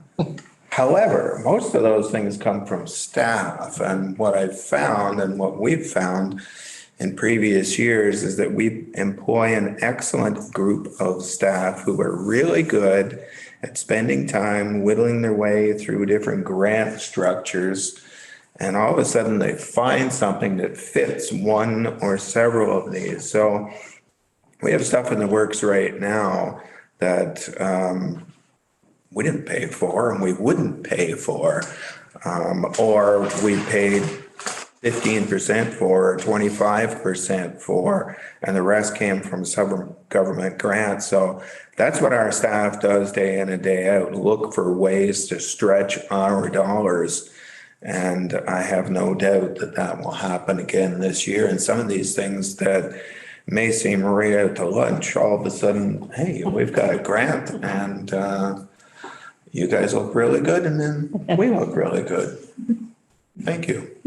Thank you, Councillor McConnell. Councillor Kirkby. Yeah, just for the funding source. So when it says CCRF funding, I'm not sure what that stands for, but my question is that funding, so when I look at that funding, most of it is used downtown. So I'm assuming that CCRF funding is strictly for downtown modernization? So CCRF funding was a one-time program grant, and it really was focused on the community revitalization fund. And what they wanted to do is go after projects that were about economic development and how we could bring people back to downtowns, those types of things. So when Councilor McConnell was mentioning that yeah, sometimes we go out and we find a program that really works well and fits in with what we're trying to achieve. And so this CCRF funding came across the desk, and it was kind of focused on downtown economic development, getting people back to enjoying kind of areas of town and communities. And so that's what we went after in this particular case, because all of those had an economic development side to them. Whereas some other grants are more focused either on recreation or on infrastructure, those types of things. So that's where we're able to balance it off. And I think Councilor McConnell was mentioning in particular about signage, some materials, banners, seasonal lighting, that sort of thing. And there's a grant program called the Rural Economic Development Grant, I believe, through MAFRA, which is the group for municipalities and farms and that sort of thing. So that would fit nicely. Some of those initiatives would fit nicely in that grant. Again, it has to be about economic development, marketing, bringing additional tourists and residential experiences to town. So yeah, I think more than happy to kind of answer any ones that are out there. A lot of what we'll go through and talk about is different reserve funds that we might be able to support some of the programs. And so kind of our first kick at the can is getting the full list. Second is if you can prioritize it. Third is I come back with, here's the estimated cost for some of these, and here's some places where we could pull it from. And so that way you can identify, are those things that you really want to truly move forward with. So just going further, I've got a few questions here as always. And this one might be a hot topic, but I'll ask it. Will the standardization of crosswalks remove the current Pride crosswalk with the standardization? No, these are crosswalks where they are lighted or assisted crosswalks. So the ones that we're changing downtown are King and St. Lawrence, King and George, King and Center, and they'll all move to the same style with a rapid flasher. The ones on Edward that we hope to change Irvine to is the same as what you have at Victor and Park. And so there is no intention of doing anything with the Park crosswalk at this moment. But if council wishes to do so, then I'm more than happy to. And my only thing there is it an official crosswalk, or is it just a painted line? Meaning, is somebody safe to cross there and expect a car to stop? Do you know? And that's kind of like when we talk standardization, in my mind, it's standard or it's not. If it's not a crosswalk, then, and it leads to a crosswalk, in my opinion. It comes from a sidewalk to a path that the town has down at the water. I just think if we're going to treat all crosswalks as one, that may be something that we consider or look at potentially even adding. I know the people in the apartment buildings there definitely do not want a flashing light. But for the safety and standardization, I wonder if we look at how we accomplish that there. So crosswalks fall under a particular MTO, Ministry of Transportation guidebook. And it's based on sight lines, it's based on how much traffic there is, those types of things. So that is an official crosswalk. As soon as you have signs that note that it's a crosswalk and put the paint across the road, you'll notice that it's very distinguished in how it is. So, which is not unlike I think there's crosswalks on Edward at some of the side streets. So anytime you're within that, drivers are to stop and let you pass by. In terms of adding lights to every single one of our crosswalks, that's going to get expensive and problematic.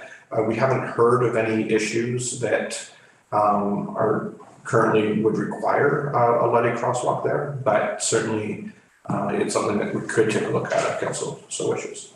I'll give you the background on my question is currently in the Quinte area, the standardization of crosswalks has come up, and that has led to a discussion at council to the removal of the Pride crosswalk in favor of going to smaller banners on light poles or flags. So I just want to make sure that, you know, if we're going down a standardization path, that the consequences of that are out there.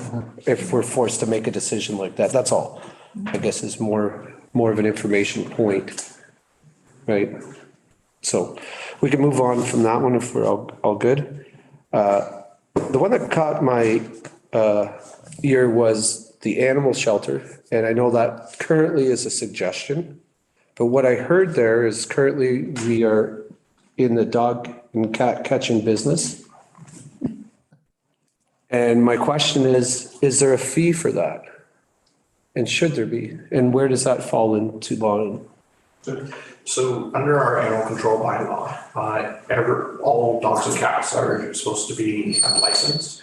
It's a yearly fee, and really what we're trying to achieve with that, we don't need to know about your dog and cat. What we need to know is the information to be able to return them to the rightful owners. And really that's the whole point of an animal control bylaw and that process. So anytime that there's a stray dog or a cat, we ask residents to corral them so that we're not chasing the cat through multiple backyards and things like that, or the dog. And then we come and pick them up. We try to get them, if they have a tag, we're able to quickly read it.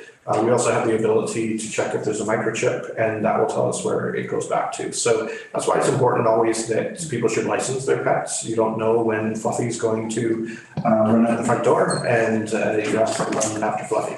I call Fluffy because my mom has a cat called Fluffy. That is a long-haired orange tabby, and it's about this big.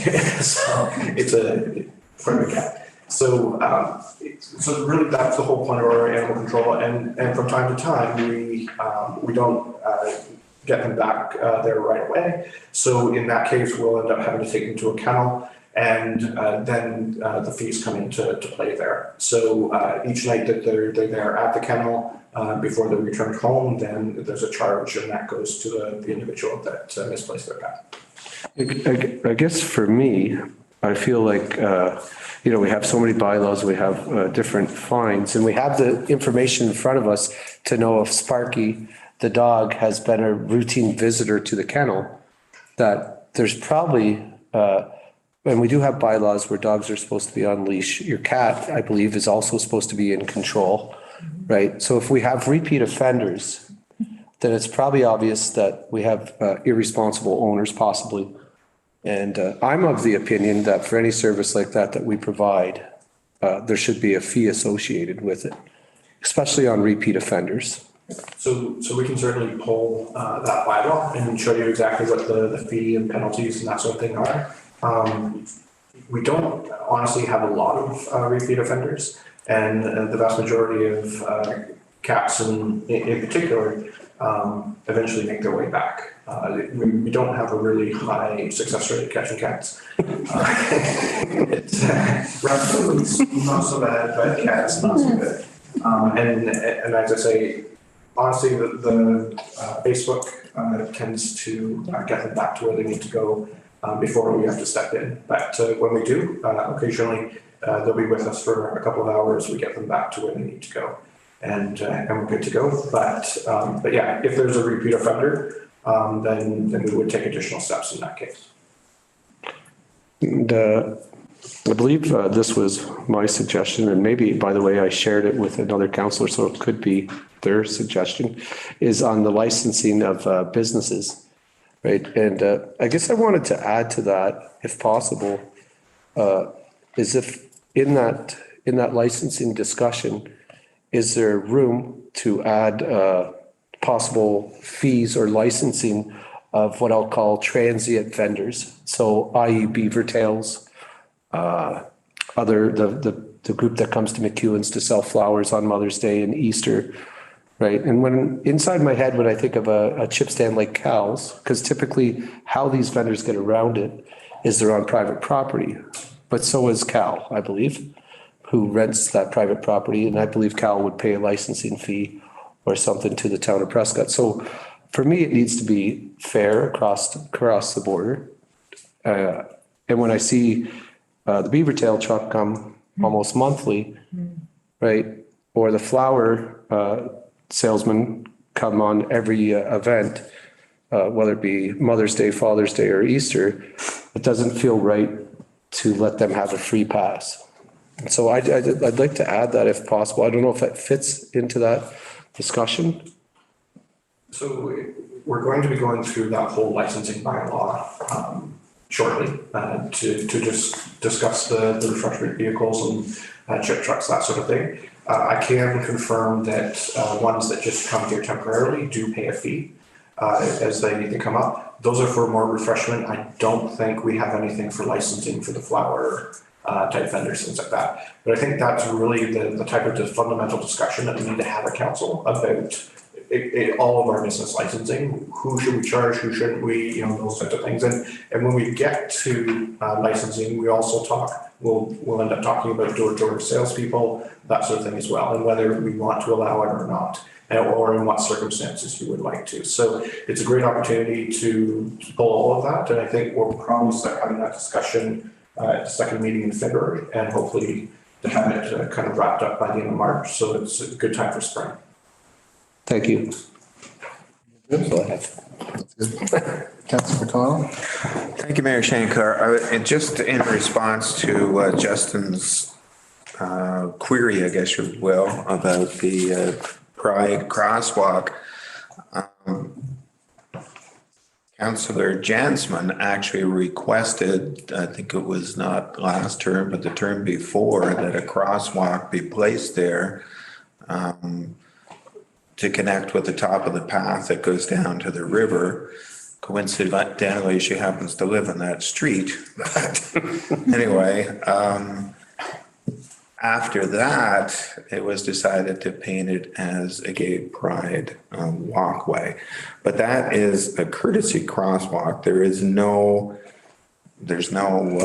lights there, and like any courtesy crosswalk, if you have a courteous driver, he will stop, but there is no regulation that requires you to stop at a courtesy crosswalk. The corner of Ann and King would be another one. The corner of Sophia and King would be another one. They are crosswalks. You can cross the street.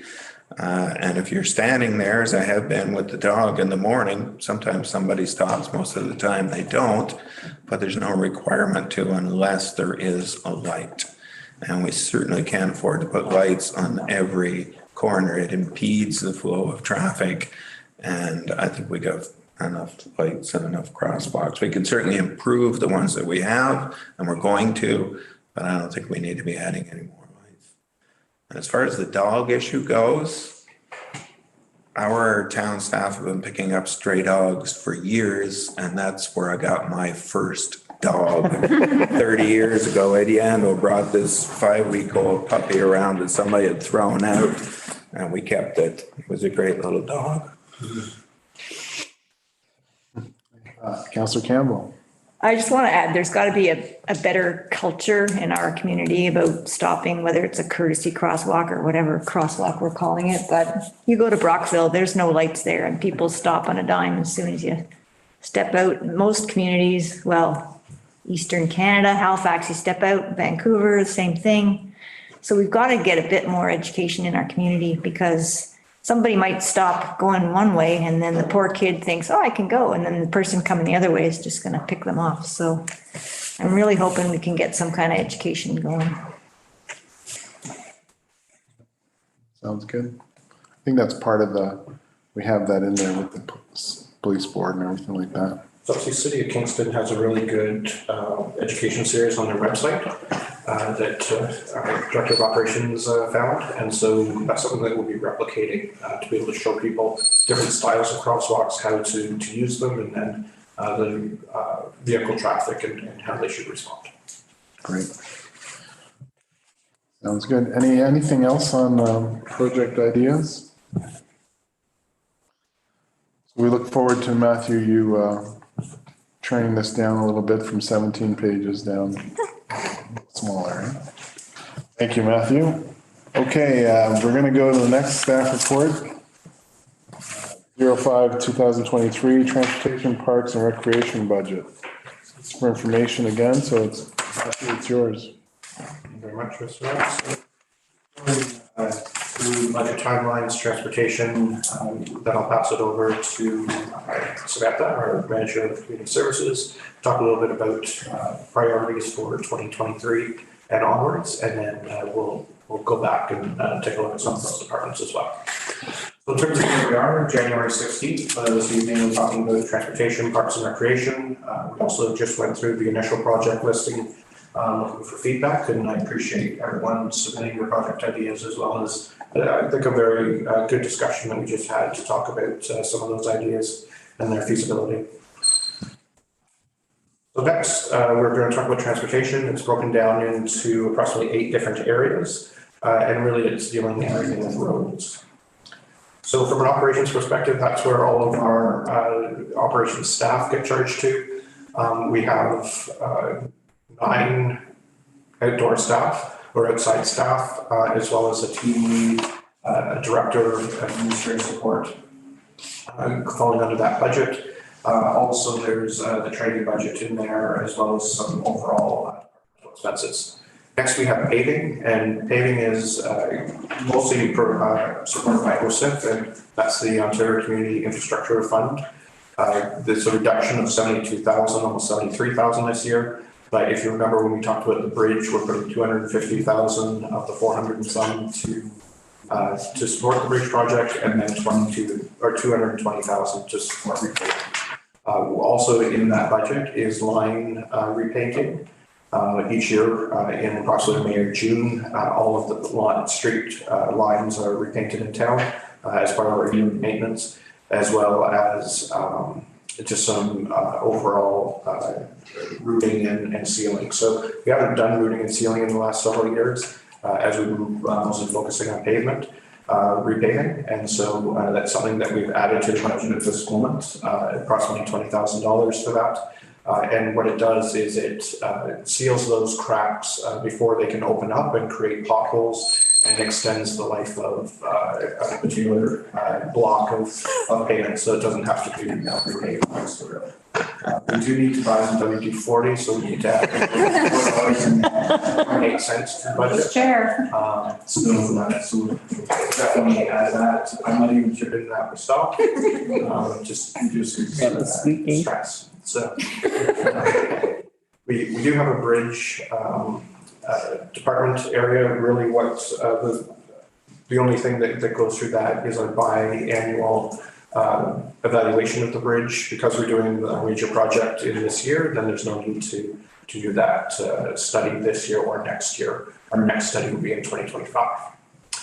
Traffic, this is really, the vast majority of this is for all the equipment, our trucks, as well as equipment that we use on a regular and daily basis to support the roads department.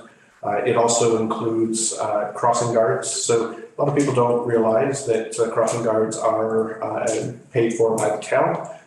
We work with the Transportation Authority where those crossing guards need to be and the hours that they need to be there, but it is a town responsibility to pay for. From there, we also have sidewalks, and so each year we put approximately $51,000 aside for sidewalk work. We split half of it into doing shaving to be able to reduce the differential of heights between sidewalk panes, and then the other half we actually use to replace whole portions of sidewalks. So that's what you're seeing in that budget. Also, there's some small amounts in there for evaluation, and I believe an amount that goes into transfer to reserve. From there, we have winter maintenance. The vast majority of this budget is for snow removal. And so we budget approximately 42,000, which affords us 6 nights of overnight removal or 2 days, 2 nights per month for January, February, and March. So that cost, in terms of a contractor cost, is about $8,000 a night. And then on top of that, when we have all of our staff in, they're all working on overtime. So that's how we get to $10,000 to $12,000 a night, depending on the number of hours that we're working in the course of that. So just wanted to make people aware. We also go through approximately 400 to 500 tons of salt every year, which is we purchased as part of a group purchasing that we did with the United Counties to be able to get a better rate. And then we also have an amount in there to support the sand. So we have several hundred tons of sand that we mix with the salt to be able to create that mixture that goes down on sidewalks and roads. From there, we have the winter sidewalk budget. That's to support debt payment for the sidewalk plow that we purchased a year or so ago. Parking lots is for the clock tower parking lot. You'll notice that the amount is risen by about 50% from $400 to $670. And really that's the result of the new electric chargers being in that parking lot and running off of the same service. And then we have street lighting. So this goes to supporting the hydro for all of our street lights throughout town. Traffic lights are different than street lights. Street lights are the ones on the side of the road. Traffic lights are the ones that tell you to stop and go. And so stoplights go into traffic, whereas street lights go into street lighting, traffic lights go into traffic. With that is approximately $30,000 to $40,000 in being able to support the maintenance. And that's really where we're going to pull to be replaced some of those poles that I mentioned earlier in the project's budget. So we can afford to properly change out 8 to 10 poles per year, which we would do as a regular project over the next several years and start to get them addressed because quite a few of those poles, at least 30 to 40 are at end of life. And then finally, we have the river route, and that's the contribution the town puts towards the river route along with Augusta and Edwardsburg Cardinal. And then we also get federal funding, provincial funding through gas tax funding to be able to support the river route.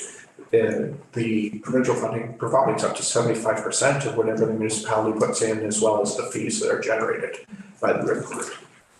So in a total, we're going from approximately 2.7 million to 2.7 million, an overall increase of about 24,000 from budget to budget. The point is here though, because there's the reduction of 72,000, almost 73,000 from OSIF funding, as well as we removed 22,000, which was one time allocated to the 2022 budget for sidewalk replacement that wasn't spent in 2021, then it's an overall increase of much closer to about 120,000 in total when you take out the revenue that is the offset. I'm just going to stop right there and just ask if there's any questions. Councilor McConnell? Correct me if I'm wrong, Matthew, but the river route, the transportation, last council, did we not fund that through the end of March and then we had to take a look at it, or did that go through the full year? Nope, that's correct. It's through to the end of March. And So that's something we're going to have to take a look at relatively soon. yes, so that will be at the first meeting in February. Okay, thank you. Okay. So next we go into Parks and Recreation. In this one, there's one house recreation culverts, the library grant, parks, recreation program, marina, pool, Leo Boyd Community Center, as well as museum. One point I want to make is that we created this budget assuming that we don't have the new recreation complex, because we don't want to muddy the waters by doing that all in the same budget. So we're going to bring back a report and we'll have that review on February 6th. So we're trying to keep it separate at this point because there's some things that we'll need to add back, as well as additional costs and additional revenue. And so wanted to be able to isolate that and have a separate discussion around those types of initiatives.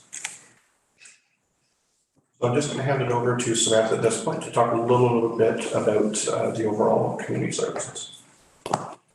Thank you. Good evening, Council. We wanted to provide you with just a brief overview of recreation within the town. And in doing so, I just wanted to highlight, first of all, the goals that are set out in the Recreation Master Plan. Now, this slide indicates 5. There are actually 6. I apologize for not having them all on the screen, but I will make sure I speak to all of them. So the 5 goals that are laid out are to create a healthy and active community, that recreation is accessible by all, that there are connected and open spaces networks through active transportation and trail initiatives, that there are multifunctional and multi-generational facilities, spaces, and program opportunities. The 5th goal is recreation facility investment and renewal, and the 6th is maximizing partnerships for access to facilities and programs. So the next slide just kind of breaks down 5 of the goals. I will speak to this one. And the way that I broke this one down was more by facility. For me, it just made sense to break it down by facility and then what we did in each facility. I don't need to go into depth with each of these, but so I will let you take your time to read through those when you can. But I do think that the community that we live in does serve several different demographics in the majority of facilities that we do offer. I do think that there is room for improvement when we look at accessible recreation for all. When we look at the 3rd goal of connected trails and active transportation, outside of the trails, the walking paths, the running paths, the cycling paths that we have, ACDEV and tourism has really ran with the river route bus service as well as the Ontario by Bike network. And I do know that there are conversations happening about linking different areas in town, either by walking, running, or cycling. The 4th goal, the multifunctional and generational facilities programming, this kind of relates into number 1. It's more of a breakdown of the programming that we do in each of our facilities or parks and recreational areas. I do want to point out, I think one highlight of like a multi-generational facility that we could point out is kind of the revival of the Leo and what we're seeing there. Many of us have great memories of the Leo as ice, whether that be figure skating or hockey or any other ice related sport activity. But with what we have going in there right now, there's a new generation of kids making memories in that same facility, but with a totally different reason for being there. So we can look at our partnerships with Connect Youth and their daily programming that they have running, or with Girls Inc. and our sports camps, and then kind of dry land activities that are there's clearly a need for indoor recreation, and again, serving a brand new generation. The 5th goal, the rec facility and investment renewal.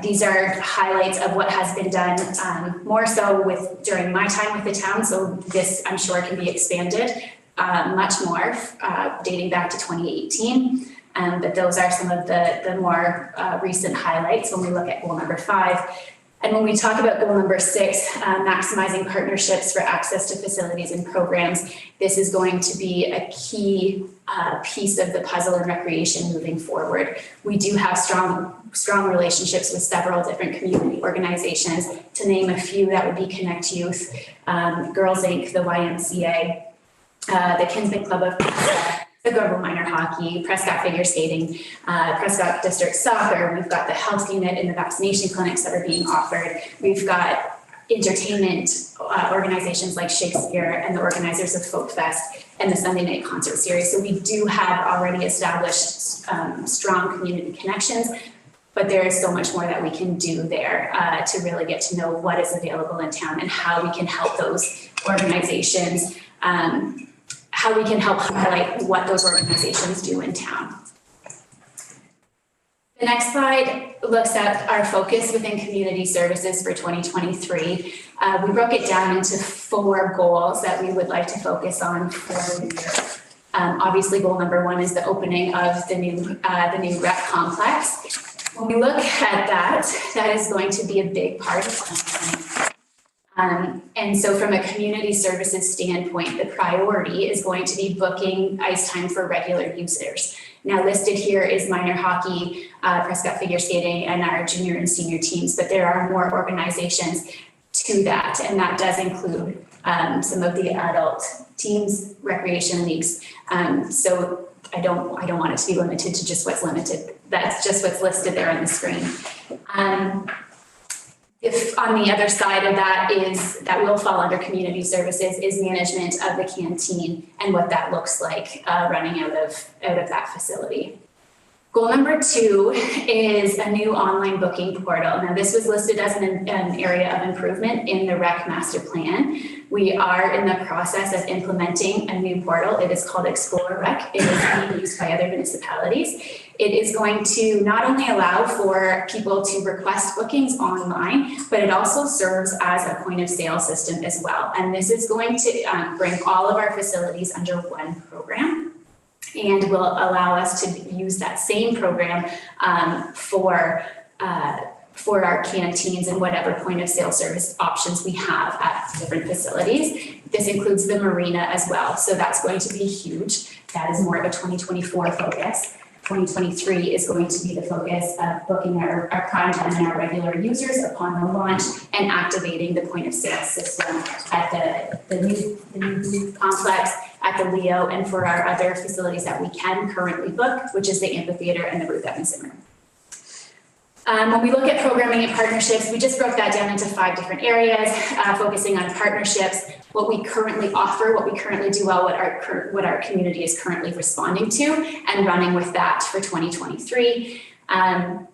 Also, we just listed the annual events that we are going to commit to for 2023, focusing on our marketing efforts and making sure that what is in the community is relevant, it's updated, and it can be found in one place that people know to go to. And then finally, the 5th element within that goal is focus on building a volunteer network. And then finally, a goal that will always be a goal regardless of the year is on education.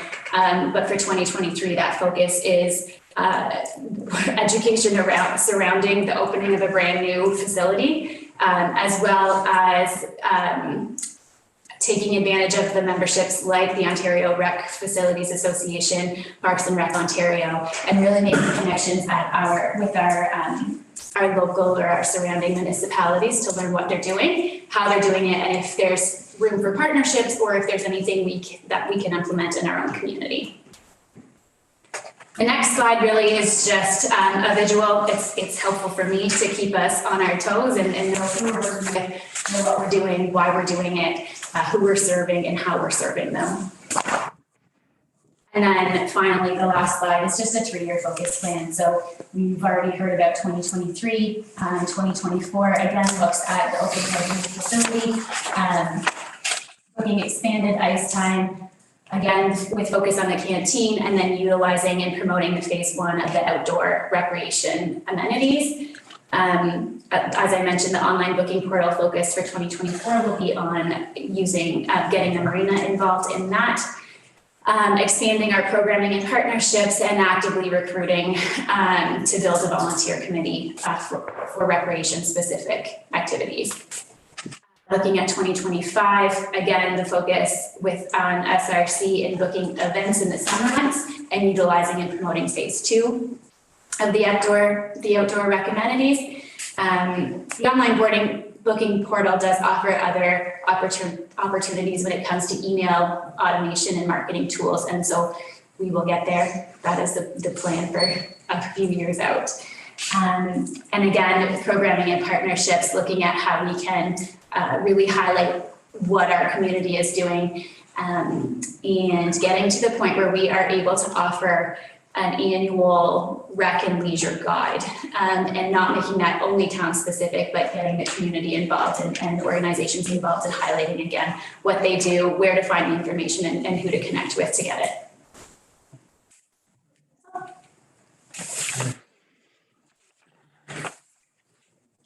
Thank you, Samantha. That's awesome.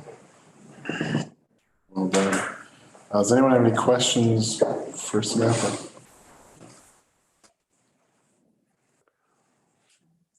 Oh, sorry. A couple of things, Samantha.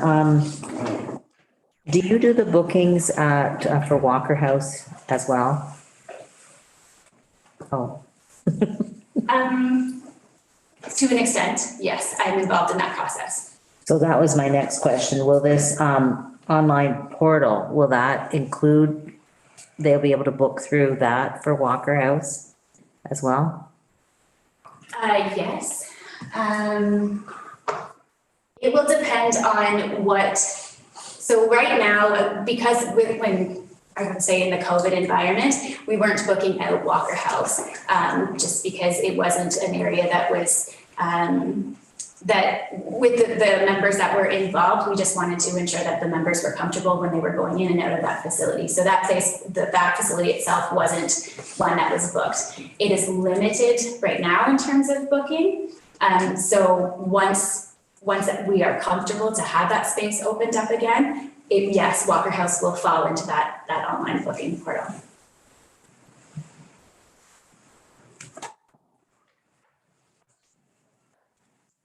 Anything else? No, that's it, thanks, yeah. Councillor Kirkby.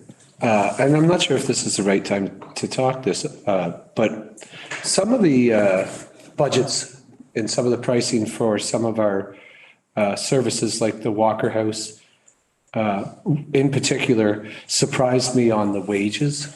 I'm not sure, I mean, we just talked Walker House. I don't know if this is a time or if I wait to bring that up. But I did ask the question on the Walker House because I had the same kind of question as Councillor Lockett. Who is in charge of that and whose wage is covered by that? And I was under the impression that that would be a recreation leader, right? And that there wasn't a separate individual. So I guess what I'm saying is I find that there's a lot of money being spent at Walker House, where to me, it sounds like with the Leo Boyven being transferred into a non-ice facility, you know, there's some room there to use that facility. And it sounds like the new arena, the Elaine Chartrand Arena, will be accessible and have rooms available to be used. And I guess what I'm wondering is, what is the usage? What is the members? Do we have any knowledge of that on how many members use the Walker House? How many members are from Prescott? And does it make sense, I guess, to go forward with the Walker House in that kind of format? And I guess maybe what I'm requesting is maybe a bit more details into the Walker House and the operation of the Walker House. Sure, we'd be happy to provide the additional detail. We'll probably do that on the second meeting in February. Just gives a little bit of time to gather the data. Also, that evening we'll be talking about revenue, so it's a good opportunity to say, you know, what is the net cost for that particular program, that sort of thing. And while we're on it, I guess I'll bring up my next one, and it's the library. And when I look at the hours of operation, it's 11 to 7. Pretty much 4 days a week. And then one day is 11 to 5 p.m. And then Saturday is 10 to 2 p.m. And I think growing up, the library was open till 9, which gave students more time to be there. Now, I know things are online and it's not that way, but I do believe there's a lot of computers down in that library for usage that, you know, could be used more by youth if it was open a bit later. When I look at these times, to me, the hours are kind of geared towards retirees and people that are available during the daytime, which I'm fine with. But I'm just wondering if the hours are the right format there. And I'm wondering if the need is, and again, right, it came out in the report of how many current users they have and how many new ones there are. But I think I would be a user and I probably haven't been there in 5 years. So to me, it's almost like for some of these facilities, in my opinion, is we need some form of counter so we can have active data in front of us when we make these kind of decisions on budgets. How many users are coming in and out of these facilities and how much it's being used and the cost that it's put onto the town. Okay, just hold that thought for a sec. I know your arm's up, Councilor McConnell, are you able to answer this question or is this something we're going to bring back? I think I'd be more than happy to pose those questions through Councilor Burton and through the board to the library, because they are a slightly separate entity from the town. Then I think it would be good for them to be able to answer them. Okay, so having said that, were you going to answer to that? I was actually. Councillor Burton is the new appointee to the library board, and what, have you had one meeting, two? Yeah, we've had a couple, yep. Okay, so anyway, I was last term's appointee to the library board, and actually the term before that, if I remember correctly as well. So the information that you want, actually, I was last term's appointee to Walker House Board as well. So all of the figures that you want are available. You can find out how many people come into the library, how many people come into Walker House, how many are from out of town, in town. And as far as the hours at the library go, those have been flexible for, well, certainly through COVID. And we've tried different times, and generally the staff of the library are pretty aware of who's coming in when. And if they're sitting there from 8 to 9 and there's only one person in the door, it's not worthwhile. If we're further off to try opening at 10 in the morning instead of 11. And those are the types of flexible things that happen with the library. The Walker House, I have a feeling you're looking, and I could be completely wrong, but I have a feeling you're looking at Walker House as a booked facility that is being used as a room or rooms. But Walker House is the center of a tremendous number of programs. Senior Center was donated to the town. We spent a lot of money on it since, but initially it was donated to the town by the Walker family and company. And it's programs for seniors, and there's a tremendous variety of programs for seniors. So many that they don't all take place at Walker House because there isn't the space. Several of them take place at the Leo. As a matter of fact, Mary used to teach an exercise class down at the Leo. Given her hand, I don't think she's going to be doing it in the near future. But and Walker House also has many different bus trips to theater, shopping, a variety of things like that. So there's a lot goes on, not only at Walker House, but from Walker House. And Leanne, you're the new appointee to both of those, and I'm sure you might have something to add there. Councilor Byrne? Thank you.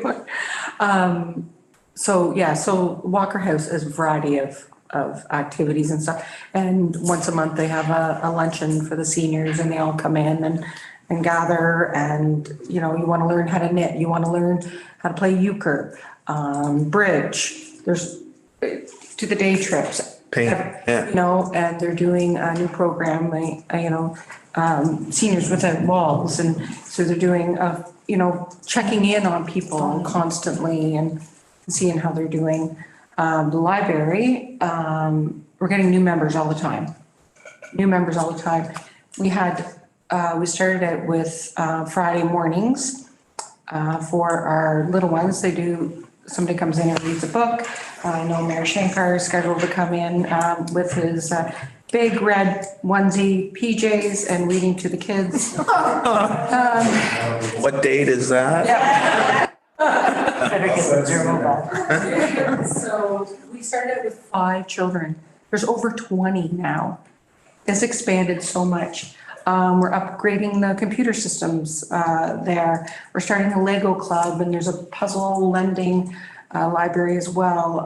We have people coming in that want to learn how to use their cell phone. So we got somebody coming in and teaching those people how to use their cell phone or their new computer. So much going on, and we're evolving tremendously, and all different. And there's students there that want to come in and help with their homework, and they're getting help. Oh, yeah, it's really good. Good, thank you. So I just want to be clear, when I talk these things, one, I'm looking for savings, right? I'm looking for opportunity to expand services and for services to be more inclusive to all. You know, and I'm not sure, I think you have to be a member to be on a bus trip at the Walker House. Is that no? Okay, so I don't know all the facts, but I do see that there's a membership there, right? I don't know the numbers, but if you tell me there's 50 users in a town of 4,200, well, that's a very small percentage when you put it into play at the cost of it. Right, so that's where kind of I come from when I talk these things is data, numbers, right, and percentage based on population and money that is spent to create these opportunities. So we're always going to be looking for savings.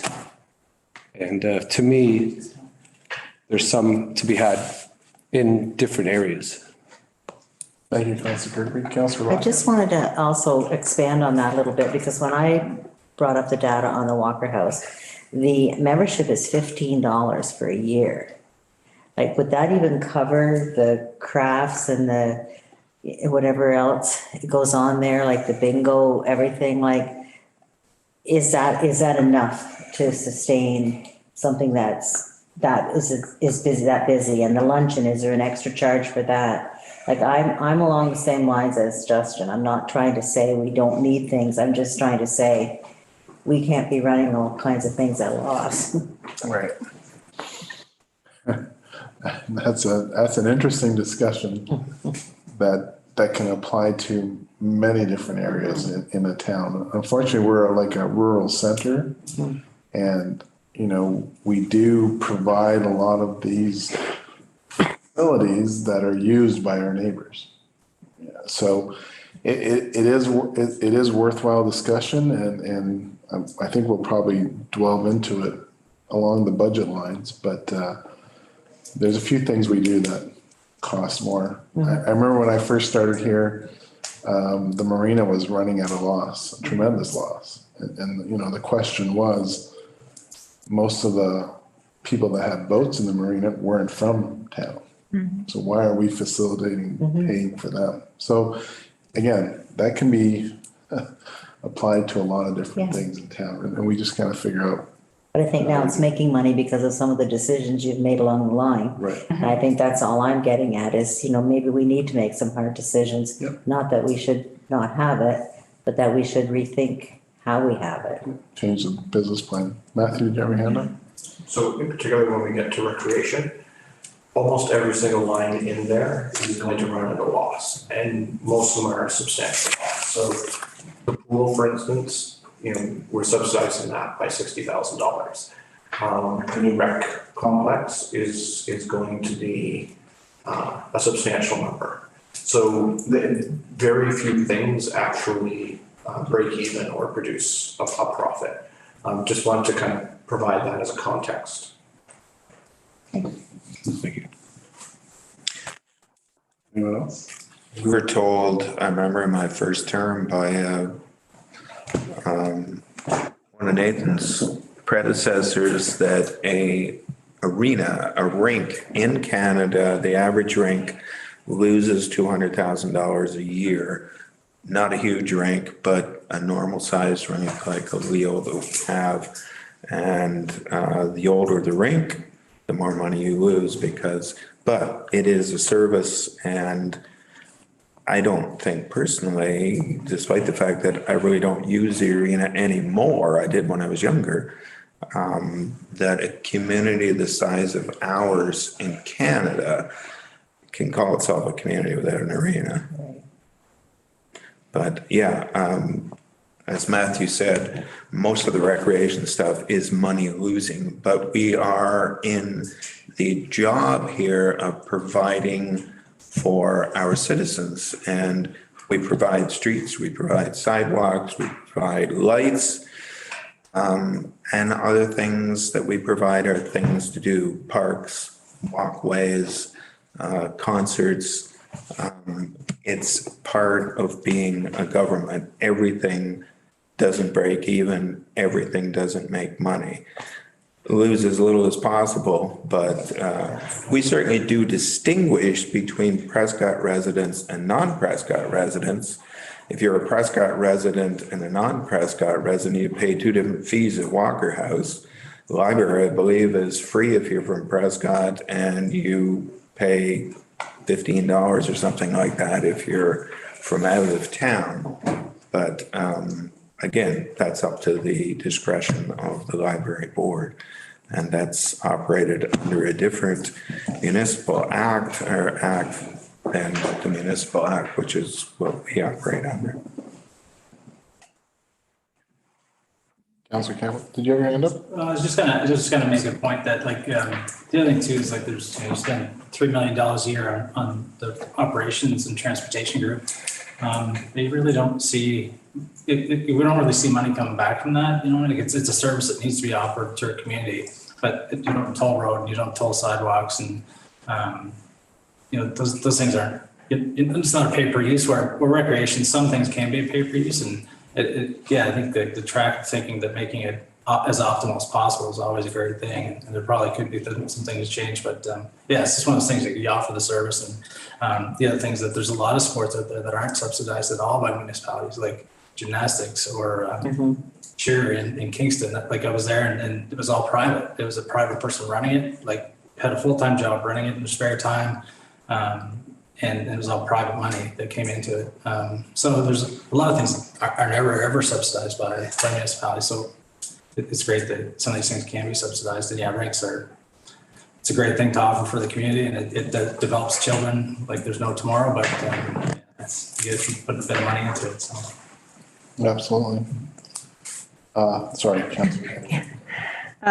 Just reading in the paper, Gananoque seems to standardize their services out to Athens. They just signed up with Athens and in a more proactive on paper way. So maybe that could be looked at with the tri-county meetings.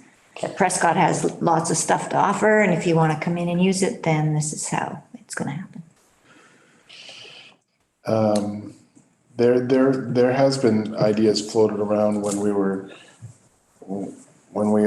had a rink and Edwardsburg Cardinal had a rink and Augusta didn't have a rink.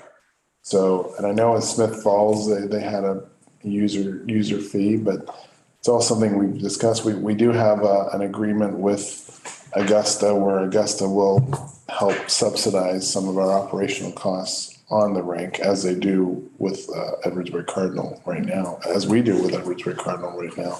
So there is work around to be done with that. Anything else on this? Just one comment, that's all. So with respect to the recreation programs, is it something maybe we could look at the tri-council level? If there's everybody using our facilities and everybody wanting to participate, maybe getting them to, and I don't know right now how much is contributed, but maybe that could be something that we could look at for all three municipalities to pitch in.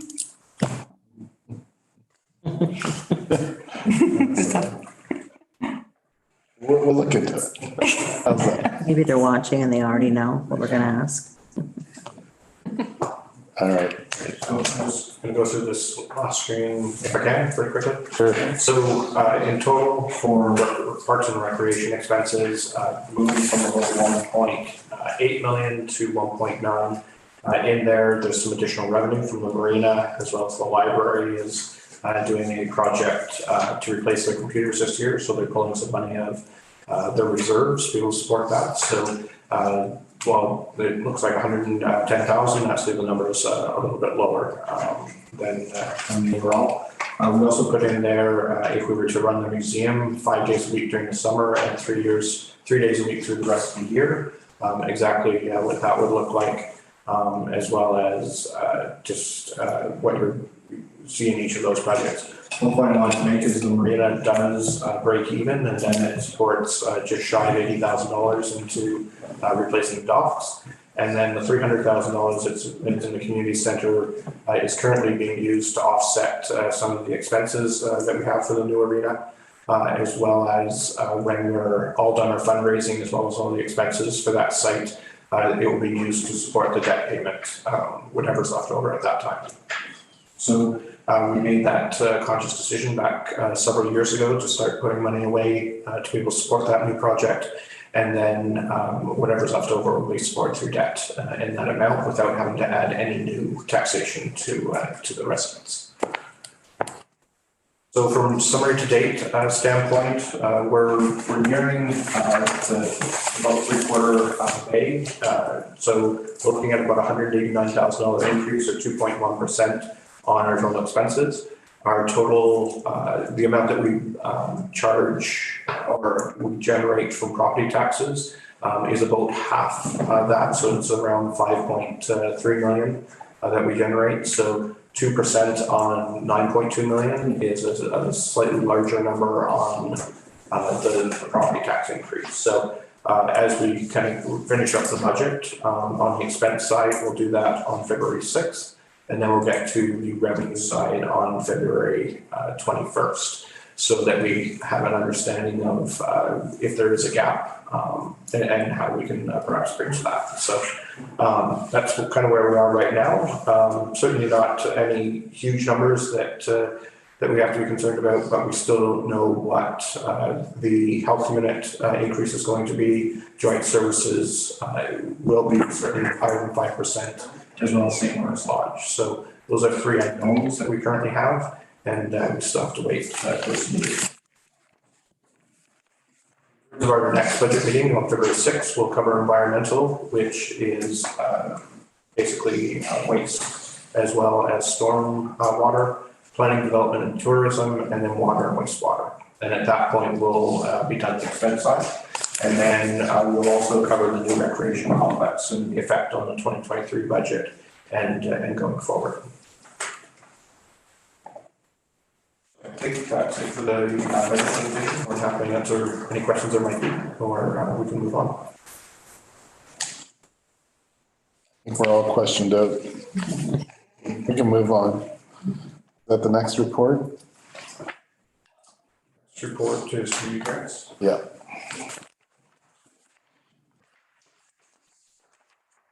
So with the community grants,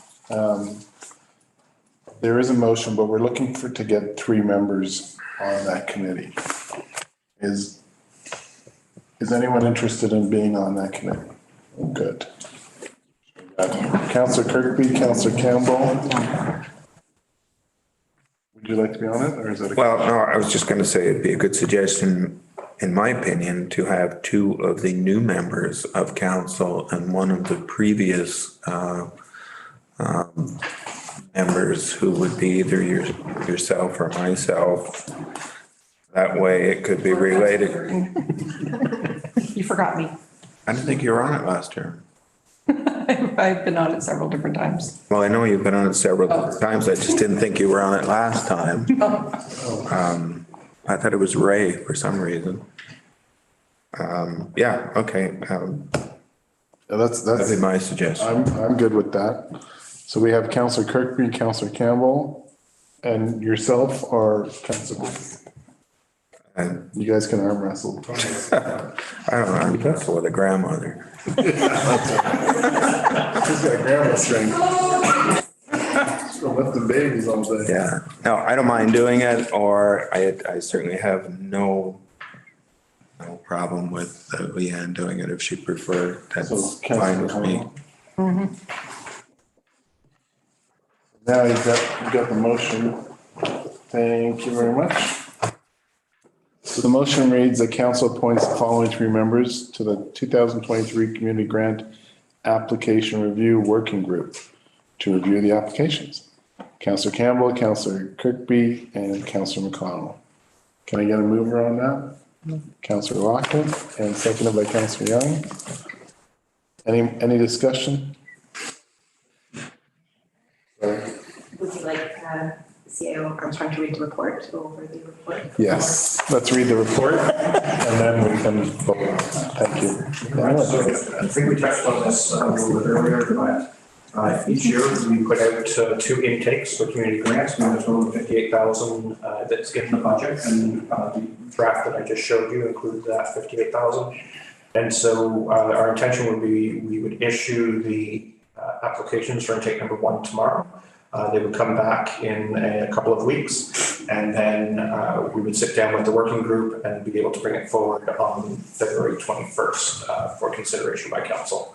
So there really isn't any changes. We went through a complete review a couple of years ago in terms of the application process, the guidelines, exactly what people have to meet in terms of the criteria. And then we also include in here any in-kind requests for municipal support. So it's trying to capture everything that a community organization might be asking of the municipality beyond just the financial, but also all of those other things. And again, we try to do 2 intakes per year so that if anyone's missed in the first intake, and we expect most of our funds, approximately 85%, will be allocated through the first intake. And then anyone that might be looking for some additional halfway through the year can go through intake number 2. So that's kind of what we're seeing in front of you this evening, and we're happy to answer any questions there might be. Any questions for Mr. Armstrong? Councilor Campbell? Subcommittee, we just get together somehow, we organize ourselves. No, so I will organize it with you. Oh, and okay. so it's on your guide. And so what we do is all of these come in to Nancy upstairs in finance. She kind of saves them all. Then what I do is kind of take out some of the summary information, provide a nice details for the committee members, as well as the original applications. I send that out, allow you about a week to review them, and then we set a date to sit down together and discuss each one based on the merits, based on the number of users, based on the number of volunteers that they're able to use, as well as whether it fits in the criteria overall. So we sit down, we hopefully come to a consensus around what our recommendations would be, and then provide those recommendations up to council. I think this year we'll provide a little bit more detail to council in the report to be able to say how many users benefit, what money's going towards, things like that. Usually that's dealt with more at the working group level, but I think it's also important for council to understand exactly what all of those are for, as well as we also take a look at the in-kind requests to provide a monetary value to them. And then also be able to say what are ones that we can support, what are some that are just beyond our capability to be able to provide. And that's really where the request for Folk Fest, I would expect them to be putting in an application, and with that application asking for a guarantee for the next 2 or 3 years, whatever they're looking for. So that way we can deal with that at the same time. So is there an opportunity for an organization, let's say they don't fill out the form properly, or if we need more information from them, is there an opportunity? Absolutely. Yeah, okay. So when we're going through them, if any questions that you might have, then we send that back to the organization, seek the additional information. And then if you'd like to meet again before we go to council, then certainly we can do that. My only concern about sitting on that committee is my affiliation with Prescott Soccer, PDSA, and then South Grenville Minor Hockey, which I believe in the past have been fairly sized receivers of a grant. So I just put that out there now, right? If that's not, I'm sure, I know they're not the only 2 that apply, but I think that might be a bigger number, and you may want somebody with no real attachment there. I mean, you're not gaining from it, so it's not, you know. It's all volunteer. So I think when you guys have your meeting, you can declare it then, and then the 3 of you can decide how you want to go forward. If you want to sit it out, or if you want to, for those 2. Does that sound good, Matthew? Leave it up to in what he's most comfortable with. So if he wants to, remove himself from the working group, completely understand, or we can do it with, as you just mentioned. But certainly, there's a couple options out there, and it's whatever you're going to be most comfortable with. Councillor McConnell? Actually, in the past, having somebody on the committee that actually was a participant or an organizer of one of the people that were looking for money was a benefit, because we were able to gain some information that we wouldn't have otherwise. So I don't see that as a detriment to you participating at all. Fair enough. I sat on it as well when I was involved with soccer too. Okay, Yeah. perfect. Yeah. Thanks for bringing that up. Okay, so we've got this. I'll call the question. All in favor? Thank you. Okay. Moving along to 12.4, which is the parking restrictions field guidelines. So Matthew, I'll call a mover and a seconder, and then I'll let you talk to it. Can I get a mover and a seconder on this bylaw?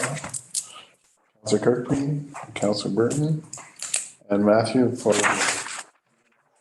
The monetary penalty system does allow for an appeal process that goes through a hearing officer. And the hearing officer is Prescott, and then it goes through, screening officer. And then it goes to a hearing board if the person wishes to take it to a second level. So within the guidelines, it does allow the screening officer and the hearing board to consider extenuating circumstances. And so we already have that in terms of the administrative monetary penalties bylaw. It makes perfect sense. What we are trying to do is provide some structure around what those extenuating circumstances could possibly be. So the first one would be providing a service by a third party to a resident for a short duration, let's say an hour or less, and there's no place to park at the residence while the service is being provided, and it couldn't be provided from 7 a.m. to 12 a.m. So the ticket holder could appeal it. They would have to have a statement by the employer to say that it couldn't be provided at any other time, and also that there was no place to park at the particular residence. The second one is more a little bit of a catch-all, where it's unsafe for the ticket holder to move the vehicle or have the vehicle moved to an off-street parking location would cause a health and safety risk. So again, trying to provide a couple of opportunities where mitigating circumstances could be considered. But we also put in a couple of caveats there that just because you have a residence that has a visitor who's there between 12 and 7 a.m., it doesn't qualify you for an exemption or mitigating circumstance. Same with a business owner or the employees of the business. Again, if they park between 12 and 7, that wouldn't be a mitigating or extenuating circumstance. So that was really what we tried to come back with after the discussion at our previous meeting. And we're happy to answer any questions, or if that's not what we were looking for, then we can certainly take another kick at the can. Any questions? Go ahead. I was just going to, thank you, Mayor Schminkar. I was just going to suggest that perhaps the ticket holder's employer will need to provide a statement stamped by Commissioner Vos, that we could suggest staying just a letter from the employer on the employer's letterhead. Just because to get it to get your signature commissioned would add another hoop to jump through. And possibly if they are there because of employment, it's either like a healthcare service or something like that. So it may be easier just to provide the employer's letterhead. Just a suggestion. So one of the reasons why it was done as a commissioner oath is that you're saying that it can't be provided at any other time. And doing it as a commissioner oath, then it's basically the same as saying that I certify this is true.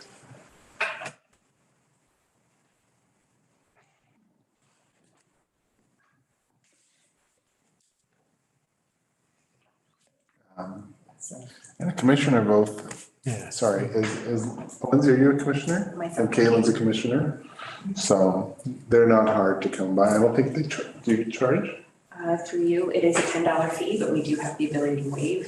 For example, if someone's coming in for RSP or proof of life, we don't charge them for those purposes. It is a hoop, but it's a necessary hoop.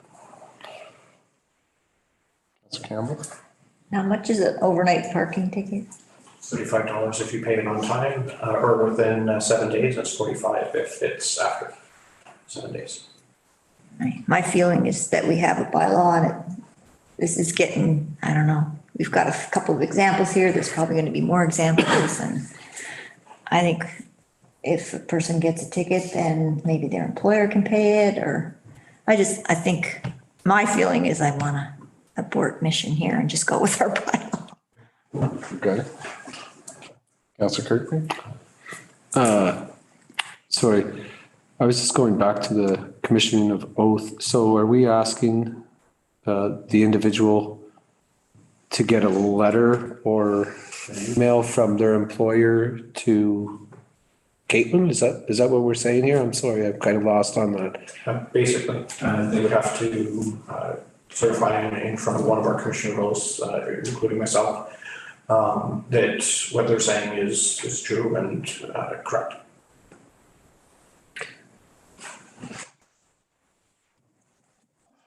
What if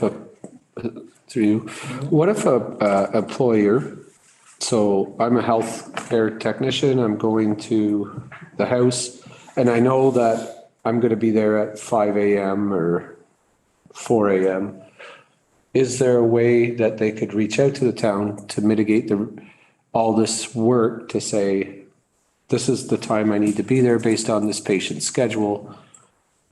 So I know we're getting down a rabbit hole here, but it sounds, I mean, I really have no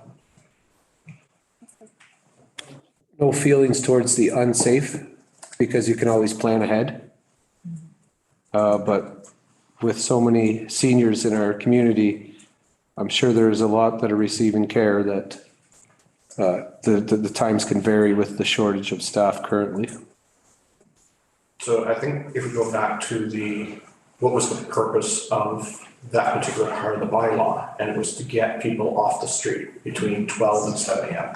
So if, there's a couple ways you can do it. One is you start issuing permits and then that creates, because it's still not going to get them off the street. If they're gonna call ahead, then that creates potentially an administrative nightmare. Or we deal with it from on the back end, which is the appeal process, to be able to say, well, there's no other time I can go there, that sort of thing. And I'm not aware of that many healthcare providers that can't provide it after 7 AM. I think if Councillor Kirkby provided his phone number that people could phone before 7 in the morning, that would be a 5:30 person, so we're good. easy answer there. You could take the list and then give it to Matthew after 8:30 and 7 AM seems late. 7 AM seems late in the working world. That's what I'll say. Right? A lot of industry starts at 6. So I will say that, right? So at the end of the day, we're trying to create a kind of period of time that cars are off the street so that we can do our snow removal, snow plowing, all of those types of things. So really that's where it comes down to.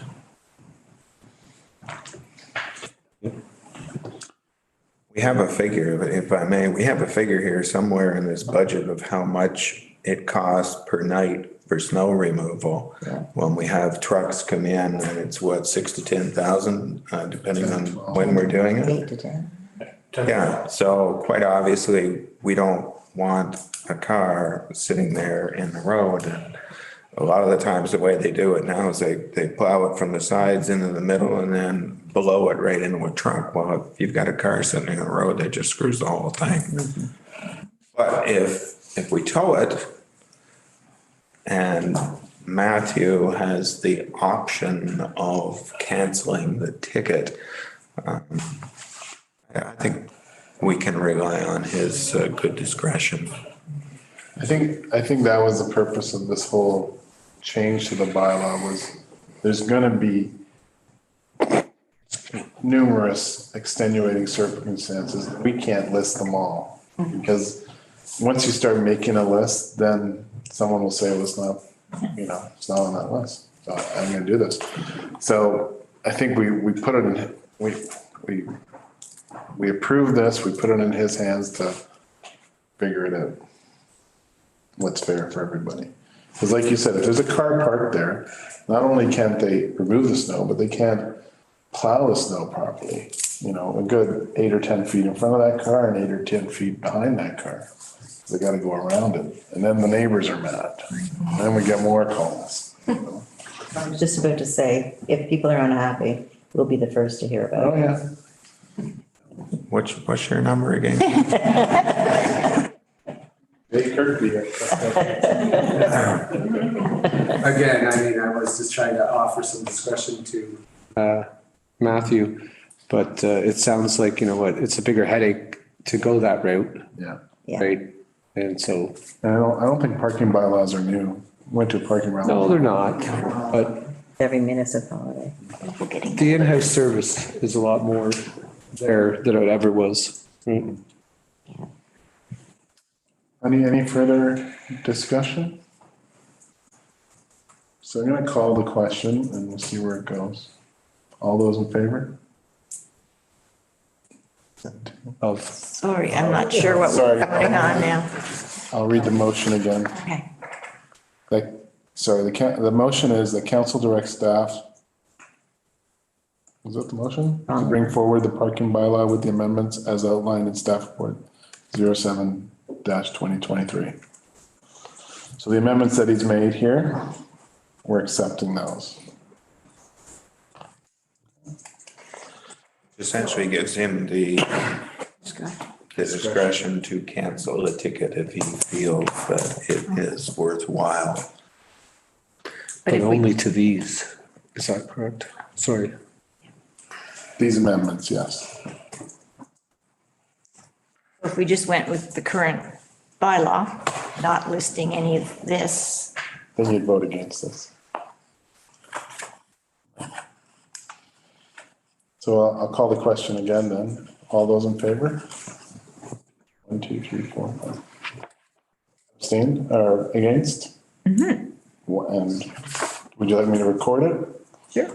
Okay. You got that? Thank you, Lindsay. So it's carried.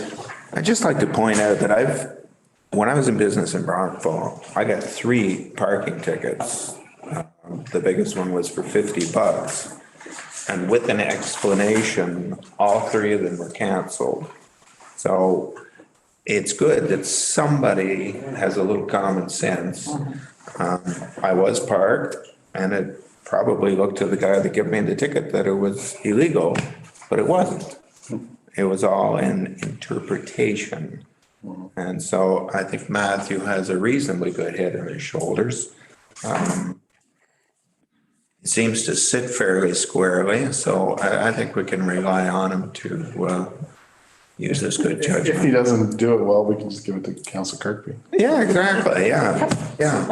So one of the reasons why we want to put a little bit of guidance around it is that, the decisions of one person can vastly differ from another person. So we were trying to create some consistencies, just some guardrails to be able to say, if it's a health and safety issue, if it can't be provided any other time, then that makes perfect sense. There's still always those interpretation issues to say, the sign doesn't say I can't park there. It says I can't park to the left. It doesn't say anything with the right. So, and yeah, in that case, absolutely, it makes perfect sense. We would make that change. So that's kind of the reason. And we did have a fundamental discussion as staff to be able to say how much of a guideline do we need in there?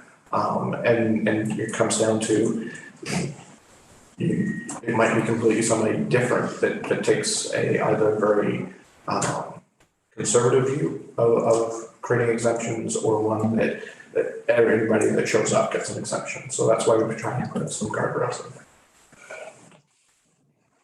Thank you, Matthew. We're gonna move along to, oh, great, 12.5, staff report 08/2023, council remuneration bylaw review.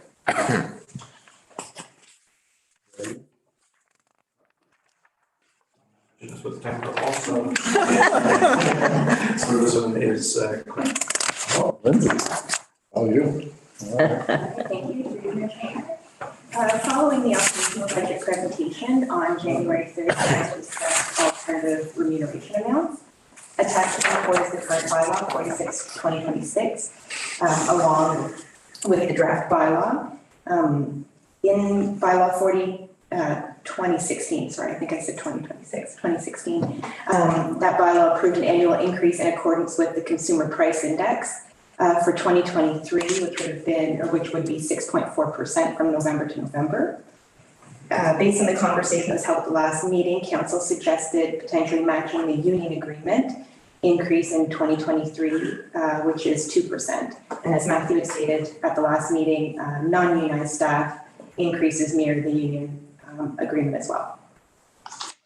Matthew has provided under financial implications an overview of the past remuneration amount, as well as the 2023 amount, should council decide to match the union agreement at 2% or to use the CPI. So those are the last two columns to compare. And attached is also the draft bylaw, and should council approve the draft bylaw, which includes the base rate for mayor and council, as well as the increase to match the approved QP agreement. It would come back to the meeting in February 6th for final discussion and consideration. Thank you, Lindsay. Ms. Velkamp. Any questions for Ms. Velkamp? Councillor Campbell? Do you know what other municipalities are doing? Through the Mayor Schenker, and I think with Matthew, I think it's a mix, is it not, what other municipalities are doing? there is no standard for council remuneration. And so it's completely across the board. Some deal with it every couple of years. Some have put automatic escalators in it. Some have tied it to staff increases. Some have tied it to CPI. So it really is a mixed bag. And what I would ask is, whenever you decide on this particular issue, we should strike a committee to review council remuneration in either 2023 or 2024 to really take a look at all of our comparators in Leeds and Grenville, as well as a little bit beyond in Lanark and Stormont, Douglas and Glengarry, and be able to say, you know, what does the market look like, and then how do we want to take a look at council remuneration going forward. And we would actually strike a 3 or 4 person community working group who will take a look at that and provide recommendations to council. That'll be good. Okay, Councillor Britton? Thank you. I think it a little bit more understanding of our roles here. I mean, we're all not here for the money, right? But you have to understand, we're not considered staff, right? We're not using staff vehicles to go to our meetings. We're using our own vehicles or away from our family in the evenings to go to these meetings. Am I in favor of the 6.4? Absolutely not.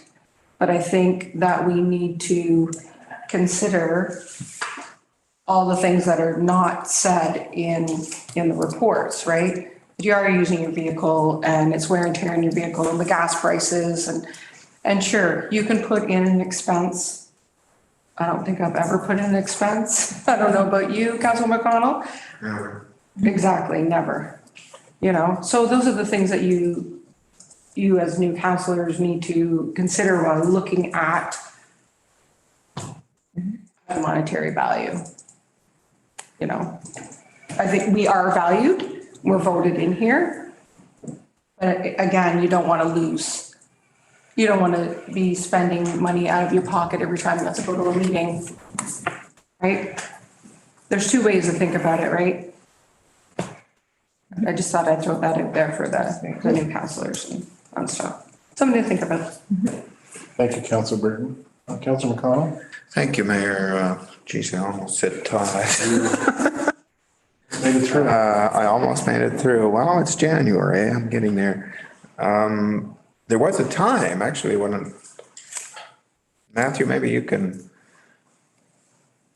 remind me on this, but at the start of our last term, was a third of our salary considered non-taxable? Correct. Yeah, so up until that point in time, whatever our pay was, a third of that was considered non-taxable, and that went to account for the things that Leanne was just saying, vehicle use, wearing out of shoe leather in my case, new ties, whatever you had to do, time away from your home or whatever. That was kiboshed by our friend in Toronto. I was going to say Mayor Ford, Mr. Ford, but honestly, I think we're still pretty well paid here. Once a term, as Matthew indicated, we have a committee of non-council members. This is members of the community that look at whatever the heck they want to look at and say, okay, we think this is what you should make. Given the fact that it is a committee that has nothing to do with us, it's made up of members of the community. We've always accepted that without question. I made the point that I didn't think, according to that agreement the last time, and we have to do it again this term, we should be getting 6%. I don't think under the current circumstances that we have, that 6% is reasonable. I mentioned that. I do have a point here though on number 3. It says, and I'll read it, in accordance with the annual increase agreed upon and approved by council in the Canadian Union of Public Employees QP agreement. I suspect that given the fact that inflation is running at 5 point something percent right now, or 6%, the next contract that we have with QP, their first year is going to be, they're going to be looking for more than 2%. And if we tie our wages to that, that's what we'll be getting as well. What I would like to see that read is the lesser of the CPI for the year, previous year, or the QP agreement. I think that would be the more reasonable way to look at it. That's what I would be in favor of. Thank you, Mayor Shankar. Thank you, sir. Where were you reading that? What? I was reading that on page 113, bylaw XX 2023, bylaw to set the remuneration rates for members of council. Number 2. Oh, 2, you said 3. I did say 3, didn't I? Okay. Thank you. So I would move that amendment. Okay. Anyone else want to speak to that?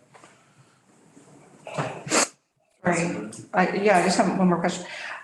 Just to throw out here, maybe it's in our best interest to direct staff to get a committee together before because we don't know, like Councilor McConnell said, is it going to be 5%? Is it going to be 2%?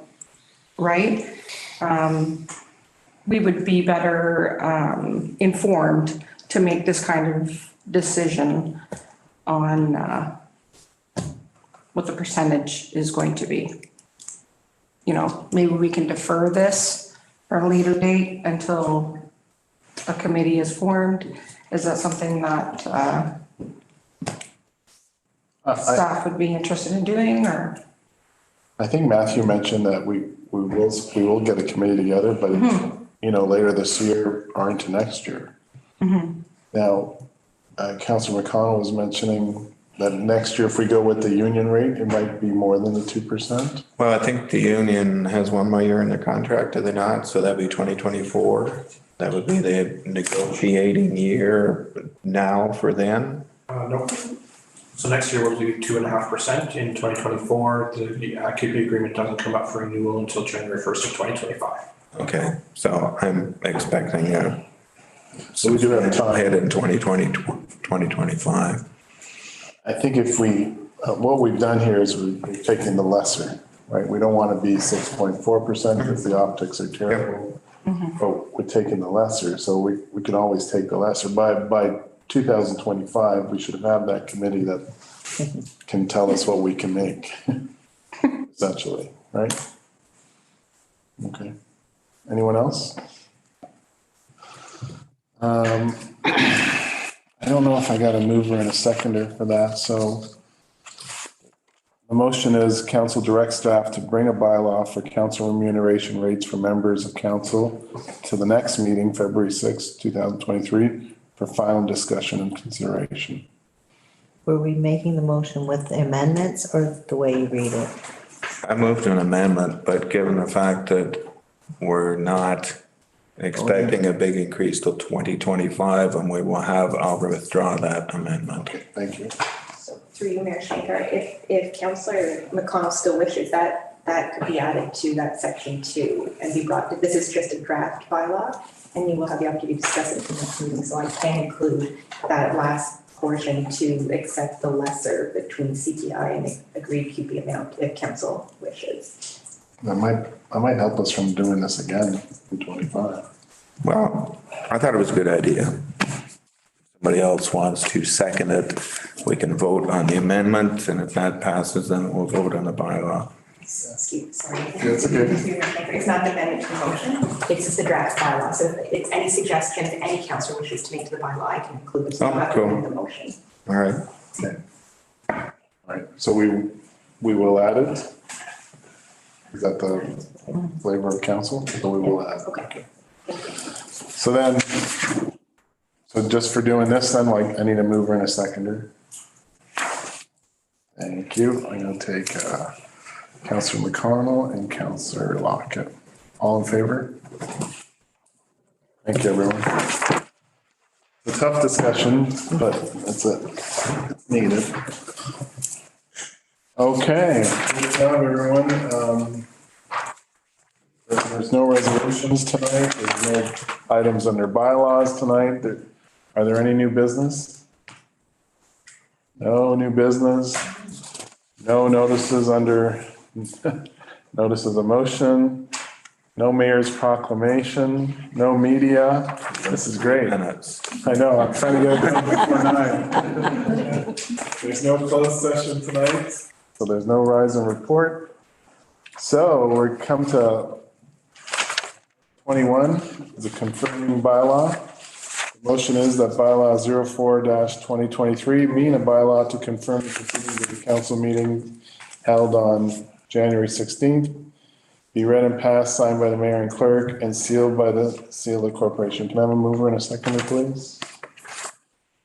Councillor Young, Councillor McConnell, all in favor? Thank you.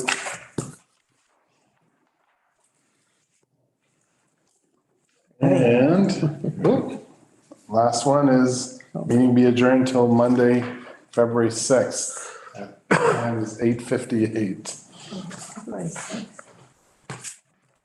Mover seconder, Councillor Kirkby, Councillor Burton. Adjourned. Thank you, everyone. Winter may be over here. Water treatment thing, isn't that the 30th? 30th. 5:30, where are we meeting for that, Matthew? On the 30th? I know a lot of Does everybody know that? Because I didn't see. Water treatment plant. Yeah, I know. The Walker House. Parking lot.